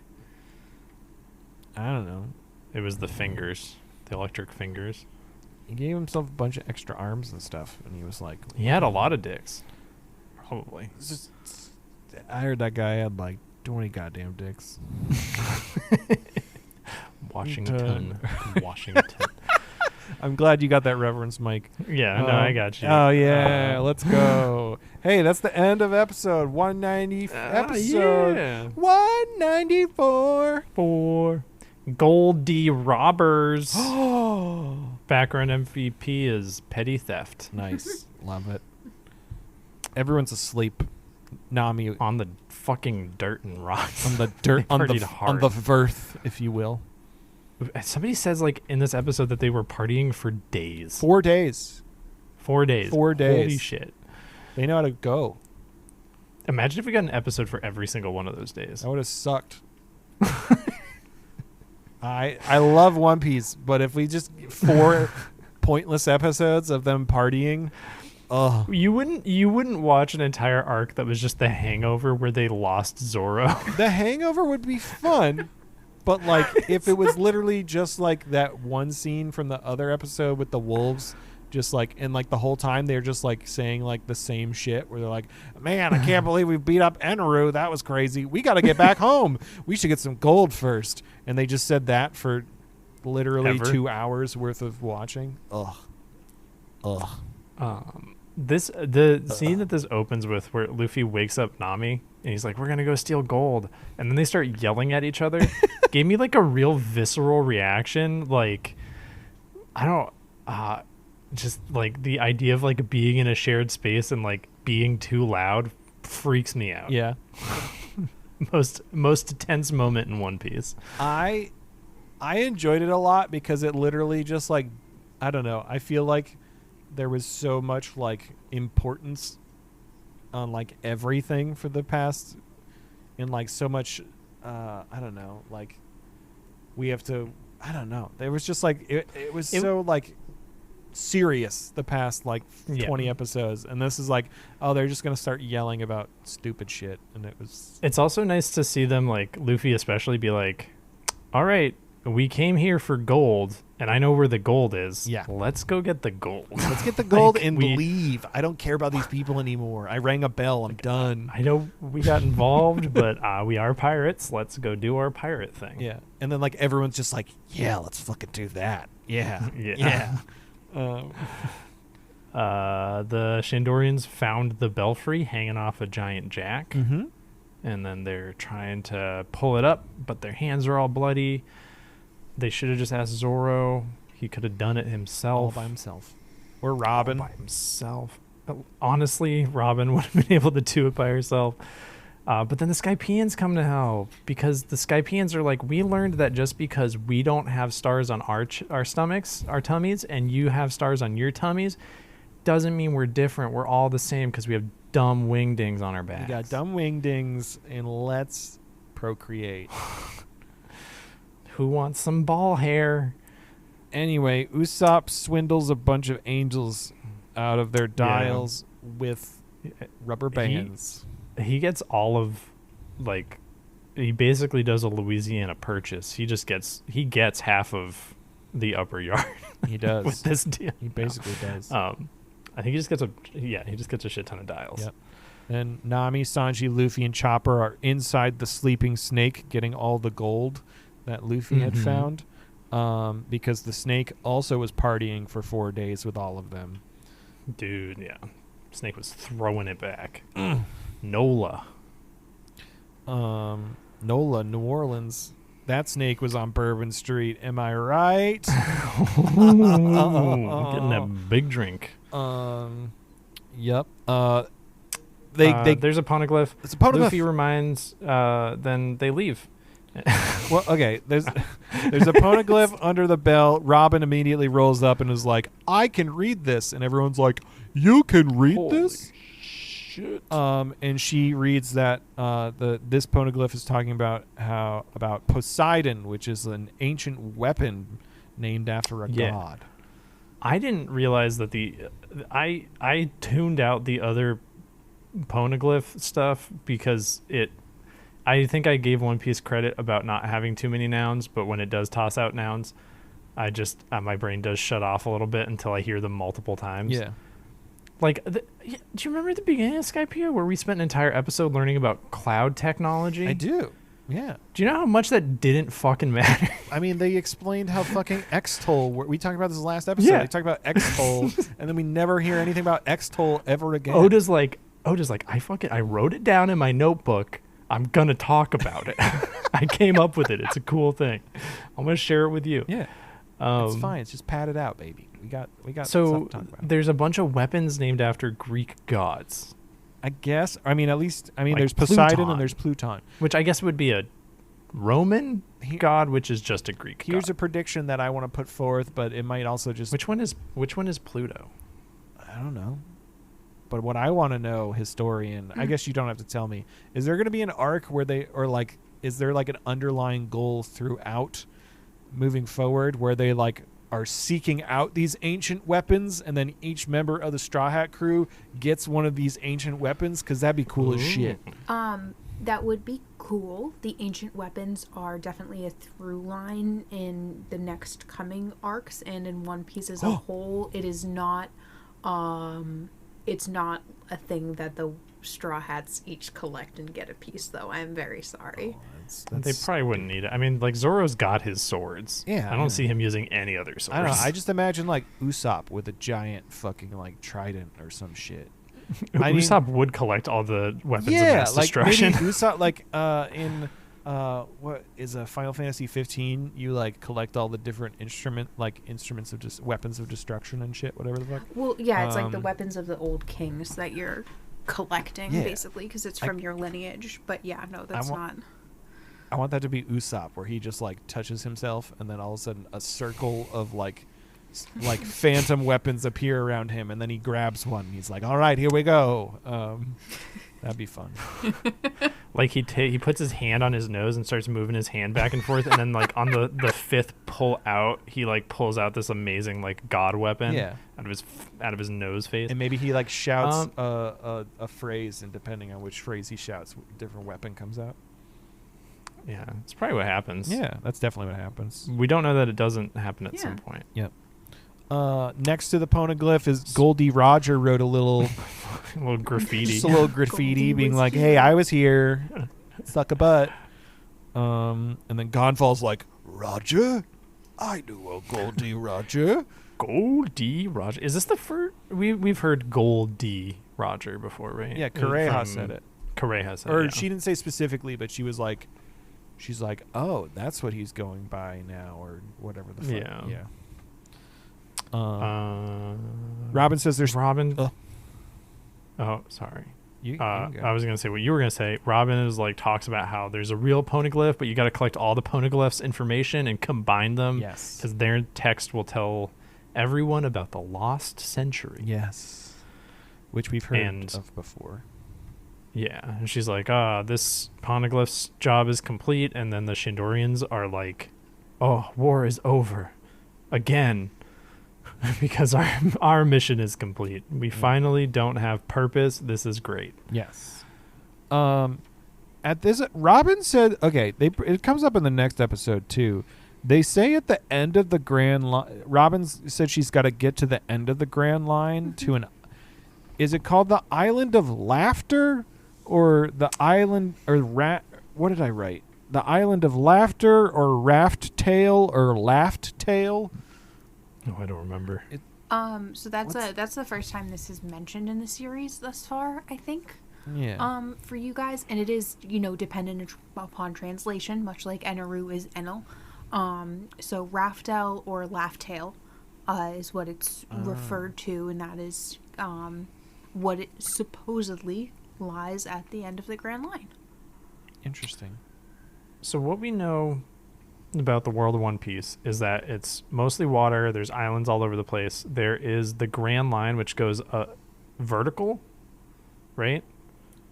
Like, God, visualizing and then there's the the world red of One line, Piece which is so hard. Isn't it just like two? Like it's like a cross, right? So don't they like just intersect at some point? And there's like the red line is a bunch of land that goes around. Yeah, that's like that strip of land that goes across the whole. I think that's the endless verth that Eneru was talking about.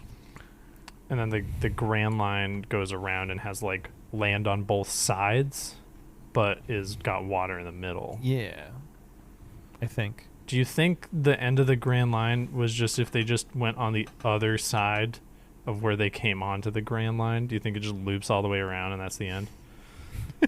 They could have just gone the other way and they would have been at the end of the Grand Line. Who's to say? Is One Piece flat Earth? Maybe. Oh, it's a disc. They have to go turnwise. I'm not. Witter shins. Okay, here's the deal. Somebody's gonna get that. I'm not a flat earther whatsoever. Flat A flat earther. I know that the Earth is round and it's a sphere. Wonderful. However, the theory of flat Earth, I think, is like the coolest sci-fi shit ever. Like, if that were like a story in like science fiction or whatever the fuck, I'd be like, this is cool as fuck. Like the planet is a disc, and then you get to the end and there's a giant ice wall, and then you go past the ice wall and there's another fucking disc of like a different universe, whatever the fuck. I think that's cool as shit. I know it's not real life science, but it's science fiction. That's kind of cool. Yeah, it could be cool. You should read Discworld. Discworld, aka Tron. No, Discworld is a Terry Pratchett book series. Oh. Sebastian knows a lot about Discworld. He likes Discworld. But that all takes place on a flat planet that has like a bunch of like made up directions, but the planet is flat, and it's on the backs of 4 elephants, which are on the back of a giant turtle. Turtles all the way down. Yeah. I knew this. And they got different directions, like widdershins. Do you think flat earther people just read Terry Pratchett and they were like, "Oh, this is history."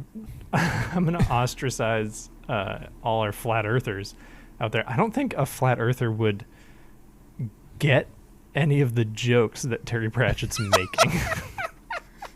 I think they'd be like, maybe they did read it and they took it too seriously. Someone we even accidentally swapped it into the non-fiction section and they took it as law. I mean, I've only yeah, pretty much. The first book is just like about the invention of tourism. It's good. Good. You can watch the movie about it. It's got Sean Astin. It's a good time. Sean Astin? Yeah, as Two Flower. Oh. Does he carry a hobbit to Mount Doom? No, he has a chest that he brings with him that has a shit ton of feet.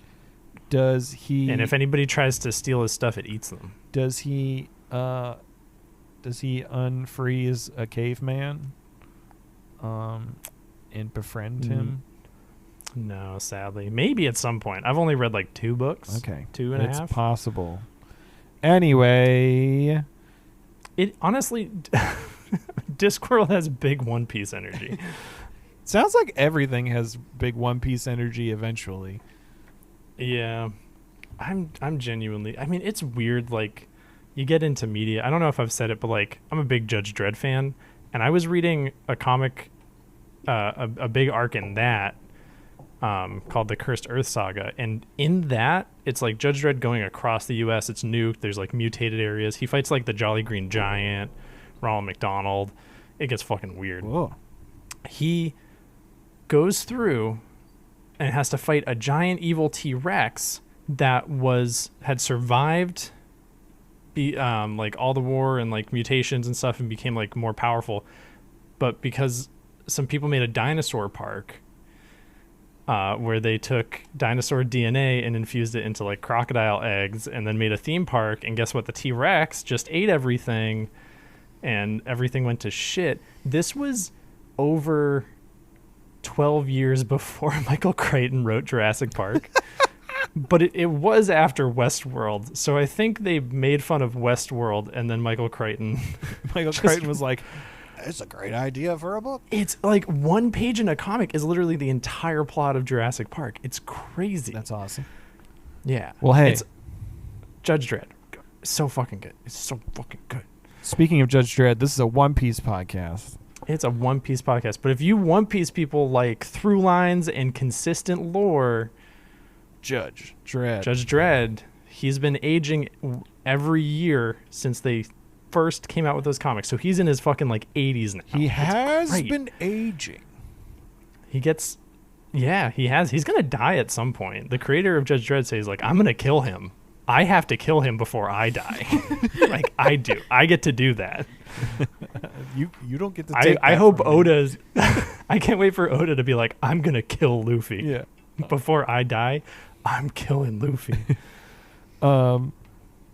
All right, just to zoom to the end of this episode, the Skypeans and the Shandos are going like, we want to give gold to the Straw Hats to thank them for what is this they did. episode 195? Not yet. This is the end of 194. Yeah. And then like they're like, oh, we'll give you this big fallen off support from the gold bell, which is like bigger than the fucking Going Merry.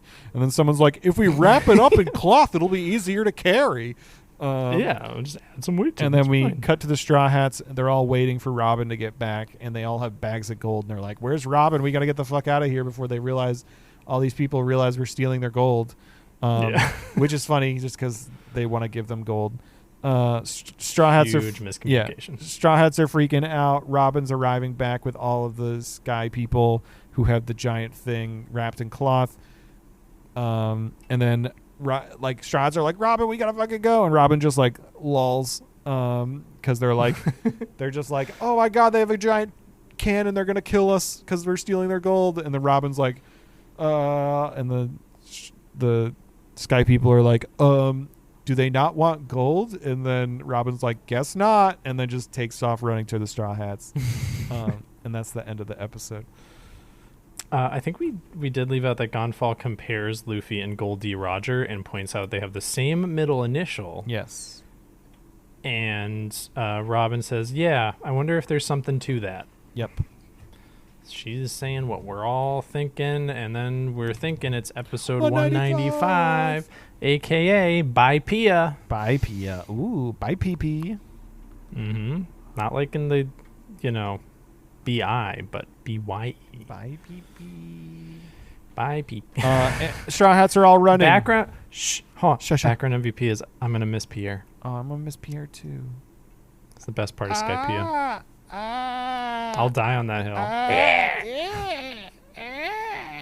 I'm going to get a full back tattoo of Pierre. Fucking do it. Do it. I mean, fucking, everybody will be like, what the fuck is that? I'll be like, it's a horse bird. I was telling Historian that I want to get a One Piece tattoo real bad. You have one too. I do. I've got a smoker leg tattoo. Yeah. Should I get a Zorro tattoo? Yeah. I think that'd do it. Yeah. But then Historian... Get his earrings tattooed on your ear. Ooh. That sounds like it'd hurt a lot. Like worse than a piercing. Maybe I'll just get a pierced ear and get some dangly swords for my ears. They do have those. That'd be fun. What were you saying about your tattoo? I don't know. Anyway, a Historian got mad and was like, if you two motherfuckers get fucking tattoos, One Piece tattoos, before I get a One Piece tattoo, it's not fair. Oh. Yeah. Historians got to figure out if they can get tattoos. Yeah. Or not. They're quiet. Yeah. They don't want to listen. Sorry, I was eating I'll food. probably get like a chopper top hat at some point. You're gonna get a chopper top hat? I don't know. Yeah, I like topper. Or like I'll get like You should get the X from Chopper's hat right on your forehead. I think I still got like some forearm space. I could get like the Pete and Pete Petunia tattoo of Dr. Correja. Just like a sexy lady on my arm, but it's Dr. Correja. Please.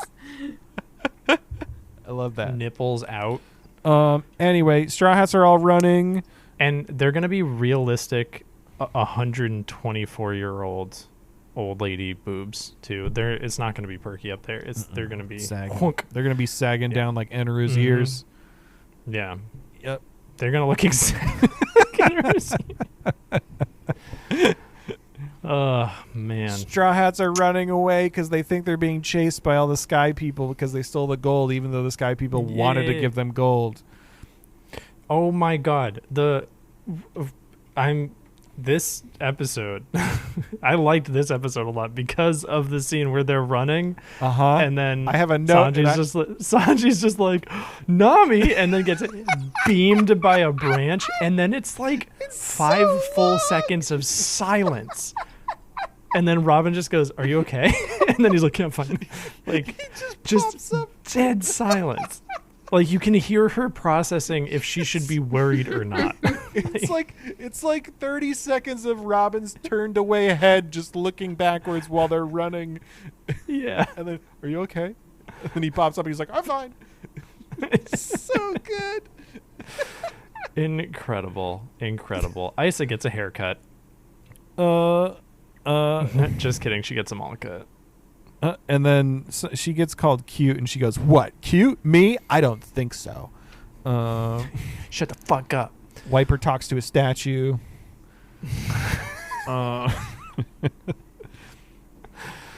That's it, really. Wiper talks to the cowgirl statue, and he's like, "I did your bidding. I did it." The Shandorian leader's like, Gonfall, you should be the president. And he's like, okay, just don't call me God. And everyone wants it. They're all like, yeah. Yeah, get this guy. Look at this guy.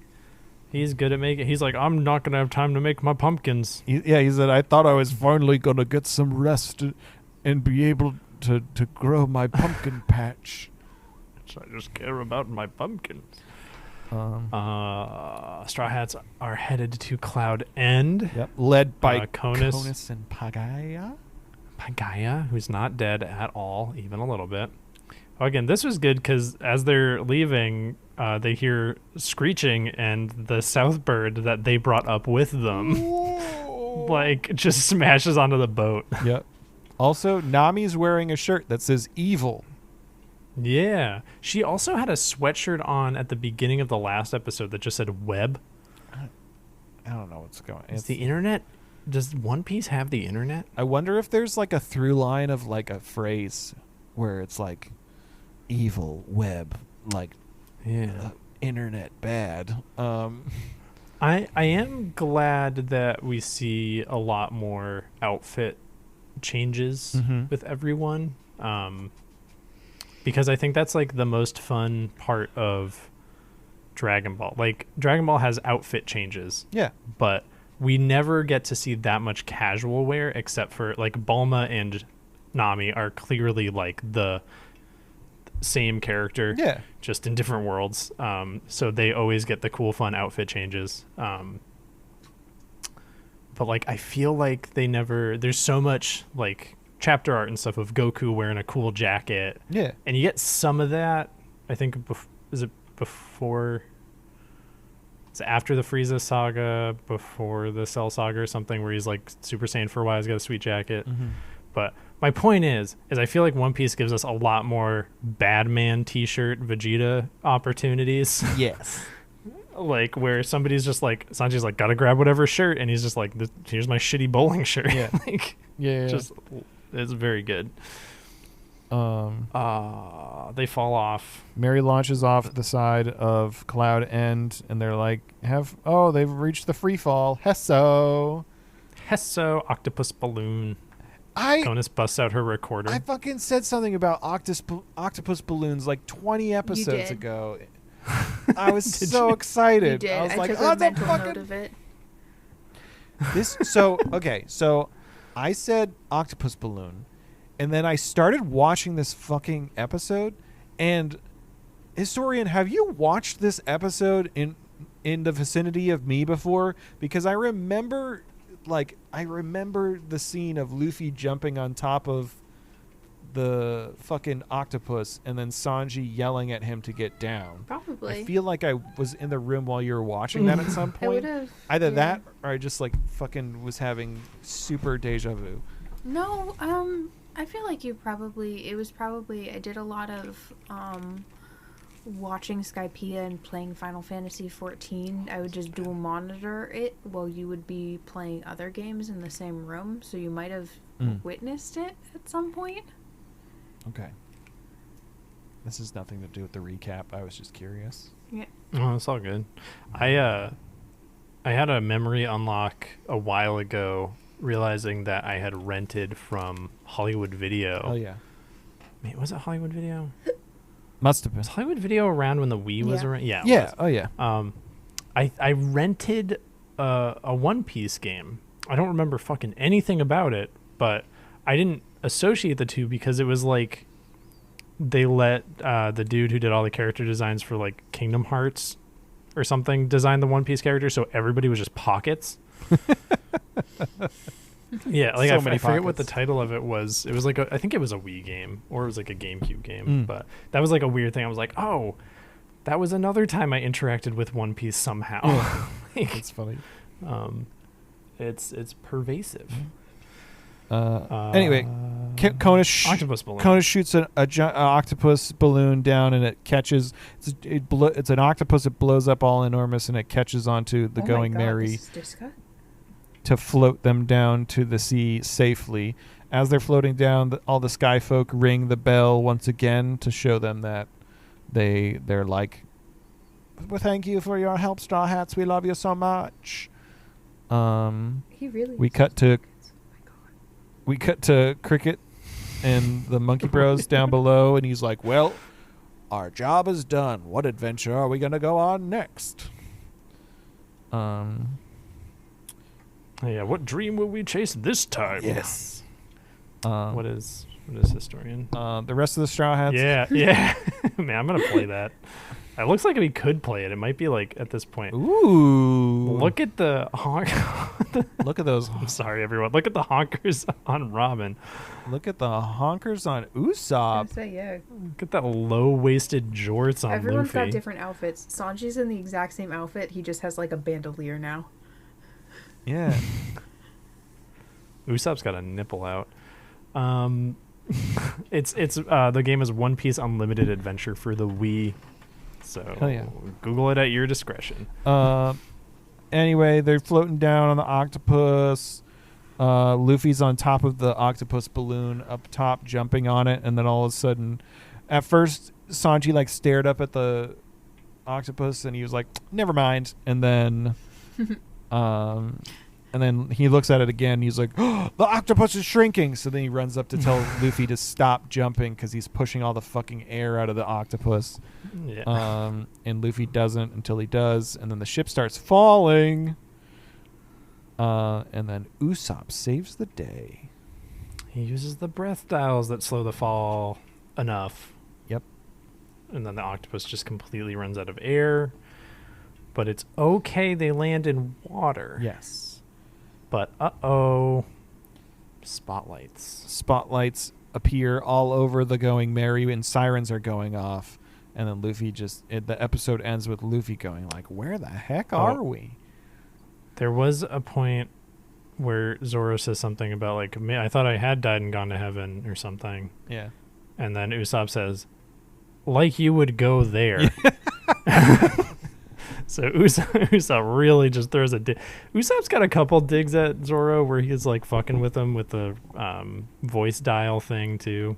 Oh yeah. I like that. I like the dynamic where Usopp feels confident enough now that he can just be like a dick to Zoro and know nothing's gonna happen to him. Yeah. Well, he's also just now got like a bag of like powerful fucking dials. So he's like, oh, I just have a dial for every circumstance now. Yeah. I am excited to see how that like plays out and what he does with those. Do you think Oda did that specifically to give Usopp more agency in fights so he would stop being so dumb?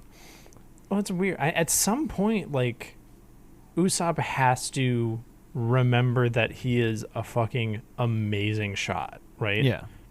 Like, he hasn't really had... I think he talks about how he's, like, kind of just has to do everything on the ship outside of navigating.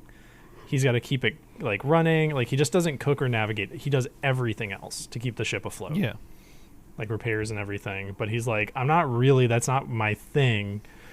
So I think at some point, one of the other crew members might help with that, and then he can, like, be the sniper. Because if he just hung back, he would be able to take out, like, everybody. Like, yeah.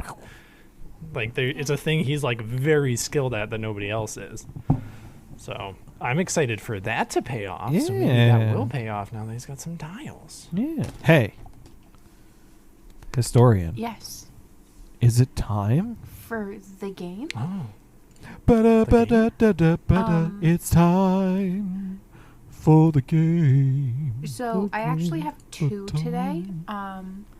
Two One is games. the actual game within the show, and then the other is I have been slowly watching my way through some bootleg copies of the earlier movies. And I just happened to... This is just where my movie paused, and it was too funny not to take a screenshot of. So it's like, okay, I'll put this in, and you guys can guess what number movie this is. So do you want the show, or do you want the movie first? Well, Let's do Movie? movie. Okay. Movie. So we're gonna go movie first. Should we watch the movies that you're watching, or are you watching them to see if we can watch them? Hey, is this the animation studio that did the first Digimon Yes. movie? Oh no! Which means it's terrifying. Oh, yeah, but it looks no. so good in motion. Shut the Matt. This looks good. Oh no! I love this. Look at Chopper's dumb hat. Look at Nami's arm. Look at Chopper's pencil mustache. Look at Robin's fucking Robin's happening fucking in this one, guys. Robin just looks like reverse Undertaker. She's got an all white outfit. Looks just like the fucking Undertaker. Gender bent Undertaker. Just look at Sanji's AKA arm, White Carmen City. like up and behind his head. Who knows what Nami's limbs are doing? It's so good. Zoro's hips. Yeah, Sanji's arm is coming out of his skull. I'm gonna defend this. This is like when you like pause on the smear frames in a Disney movie. Yeah, it's like the in between. It's like you frames. can't judge it based on the. Yeah, it's in between frames. Those look so good in motion, or like this like cool gooey fluid animation. Yeah. Ugh.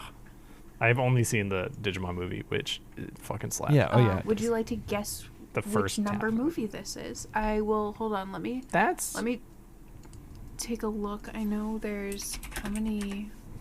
There are currently. Oh my god! There are currently.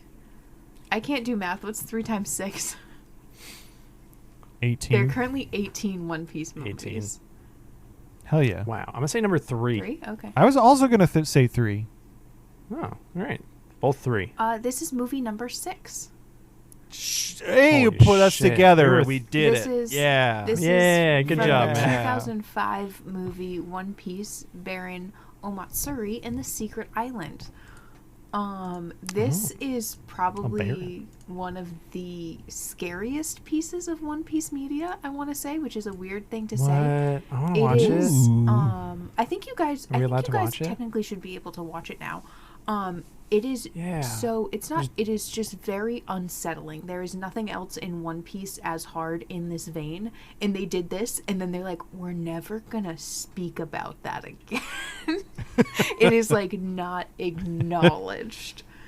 But I think in its own right, it's a good thing to watch. It's very stylistically different. I think it's very fun. But it is truly like you get to one point, you're just like, what am I watching? Oh my god. Okay, now for the actual game. Yeah, All let's right. go.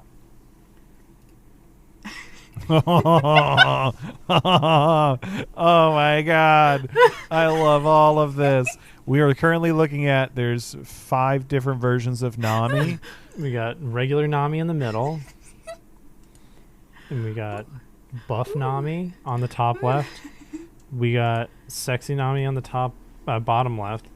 We got tall Nami. We got cryptid Nami on the top right. And then we got baby Nami on the bottom right. Is this the same? No. Okay. I don't know. I'm gonna say Yeah, you 314.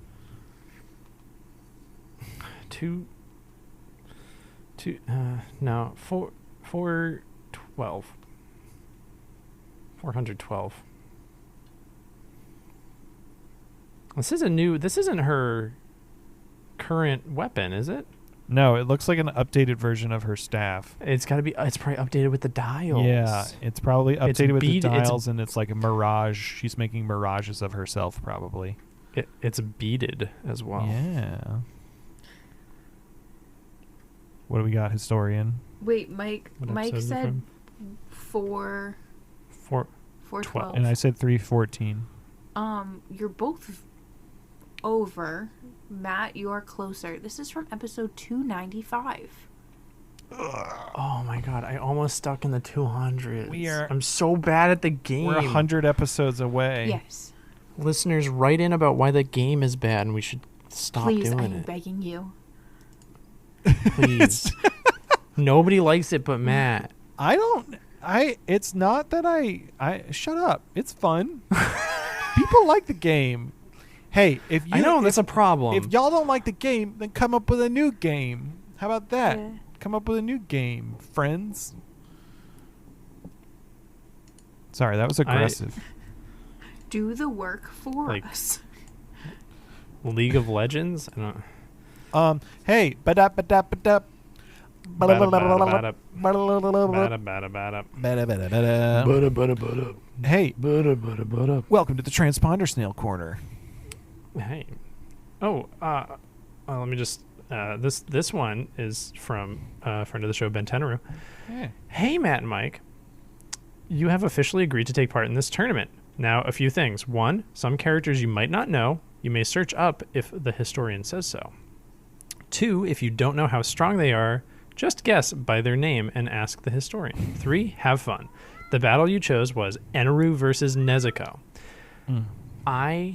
Matt told me before we recorded that Nezuko is from Attack Nope. on Demon Slayer. Slayer. Demon Slayer. I don't. Okay. Attack on Demon Slayer. Z. I'm gonna guess. I'm not gonna look up Nezuko. I don't know anything about Nezuko. Oh, okay. Wait, is Nezuko the girl who's got like paper towel roll in her mouth? Yeah. Yes. Oh, okay. My little sister-in-law bought me a Funko Pop of that. And because she's like, this is your favorite character from Demon Slayer. And I was like, yup. And I don't know what Demon Slayer is. Nice. I think it's about a boy who smells.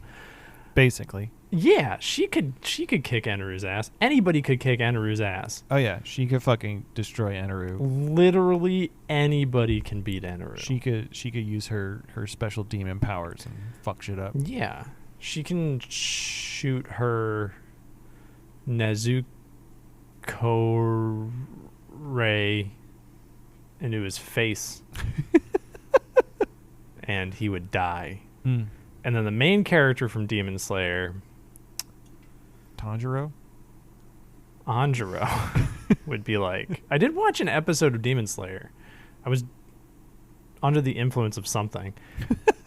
He would smell Eneru and be like, ooh, stinky, and then Eneru would feel so bad that he'd go back to the moon. We should make you watch it's called Mugen Train.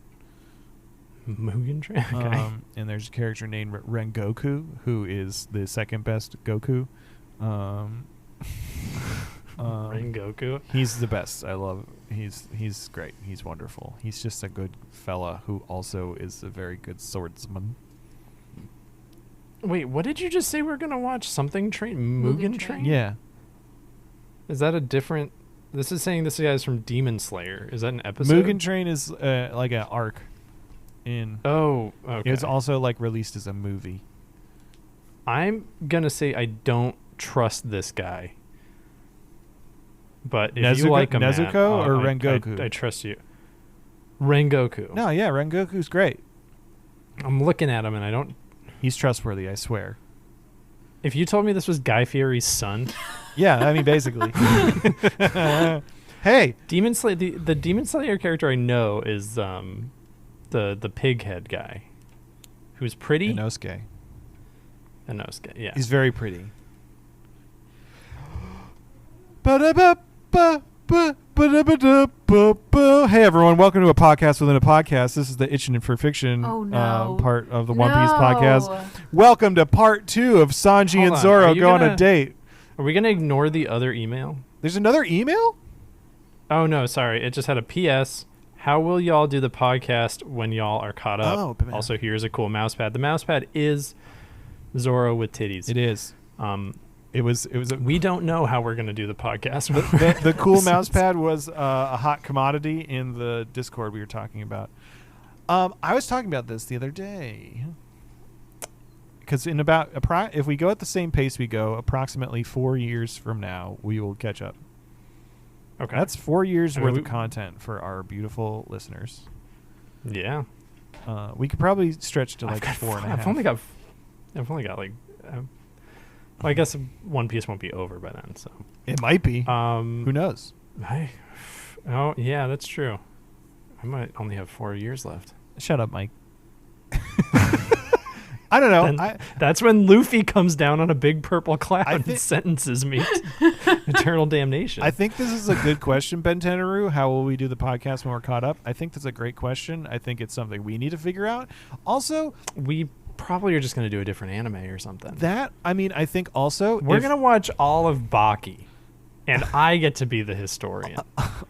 It also might. We're going to talk about that time that Baki's dad made Donald Trump pee his pants. It also might be a great thing if y'all have ideas, throw it in the Discord and we can talk about it. Because Or that.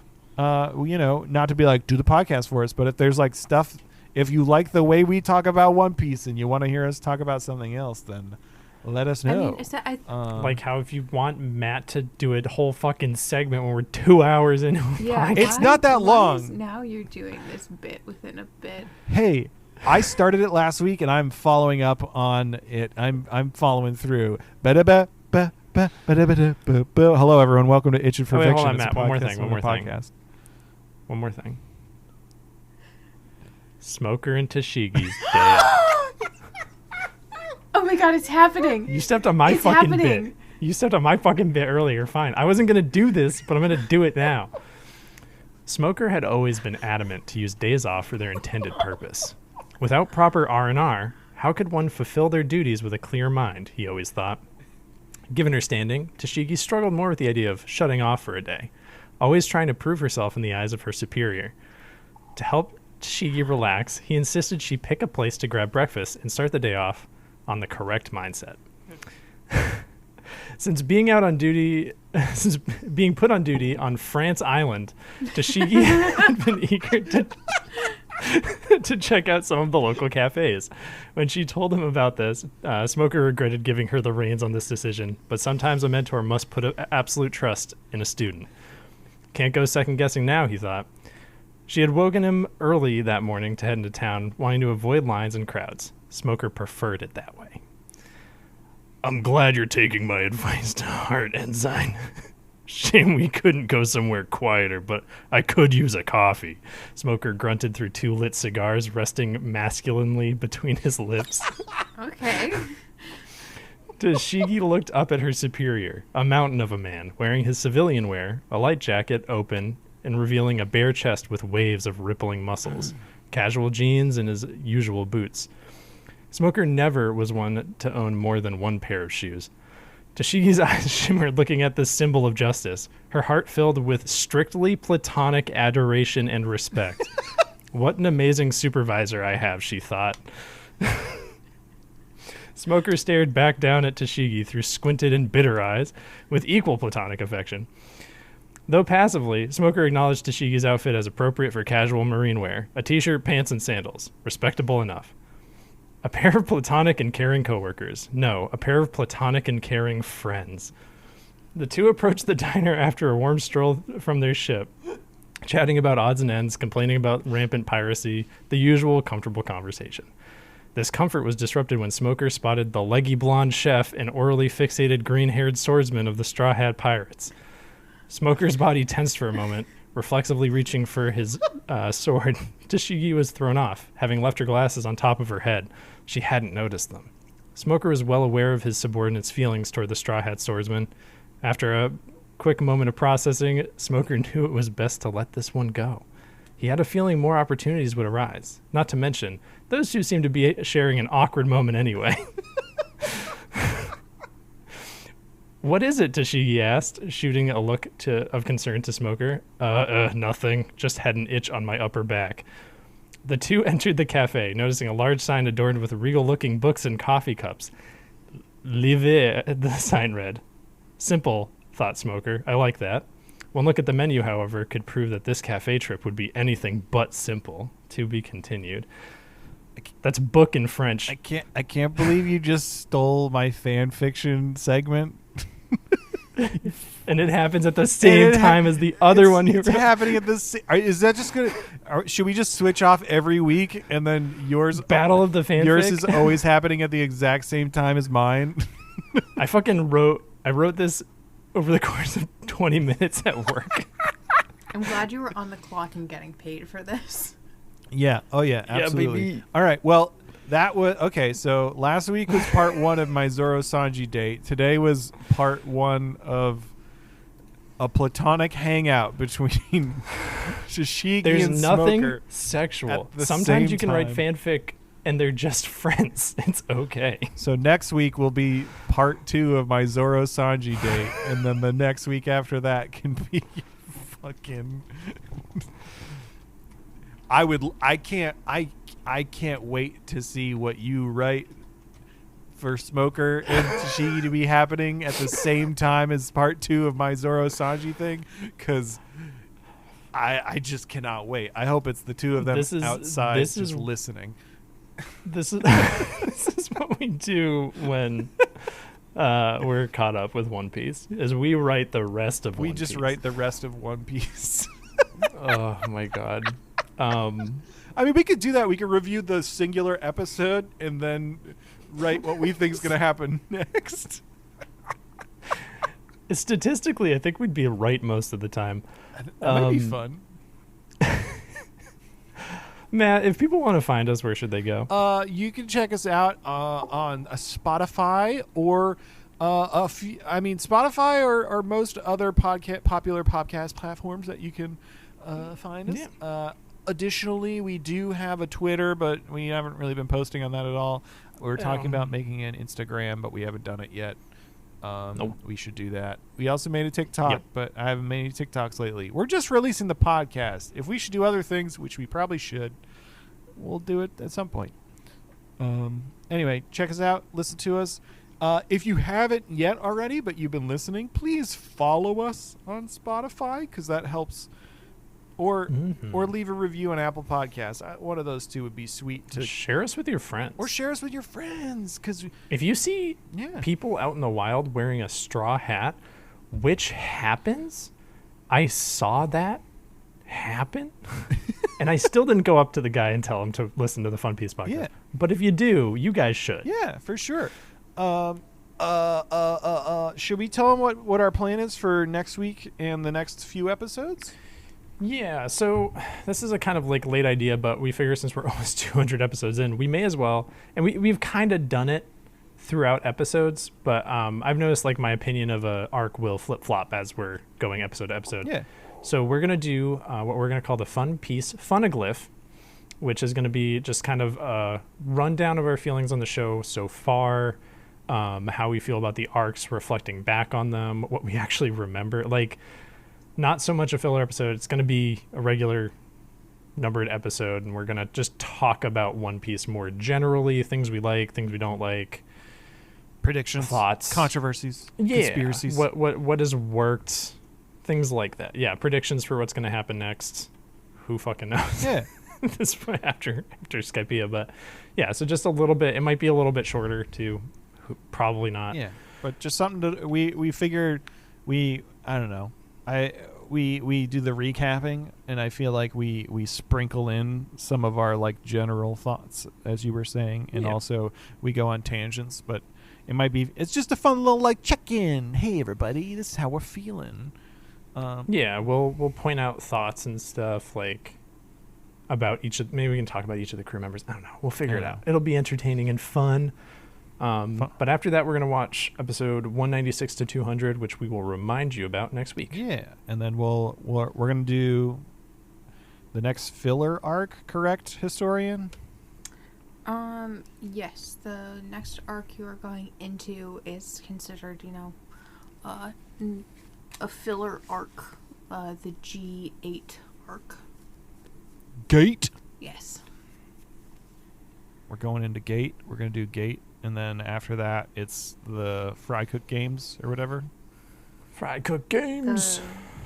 It's Sanji's Diners, Dives, and Door Dashes. Sanji's Supermarket Suite. Ooh. I'd watch that.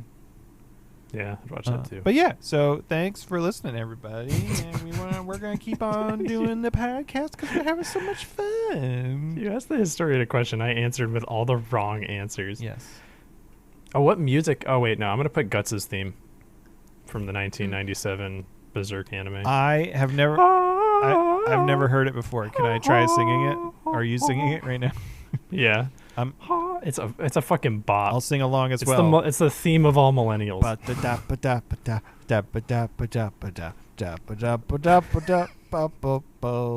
Scoop berserk, berserk, berserk, berserk, guts, guts, guts.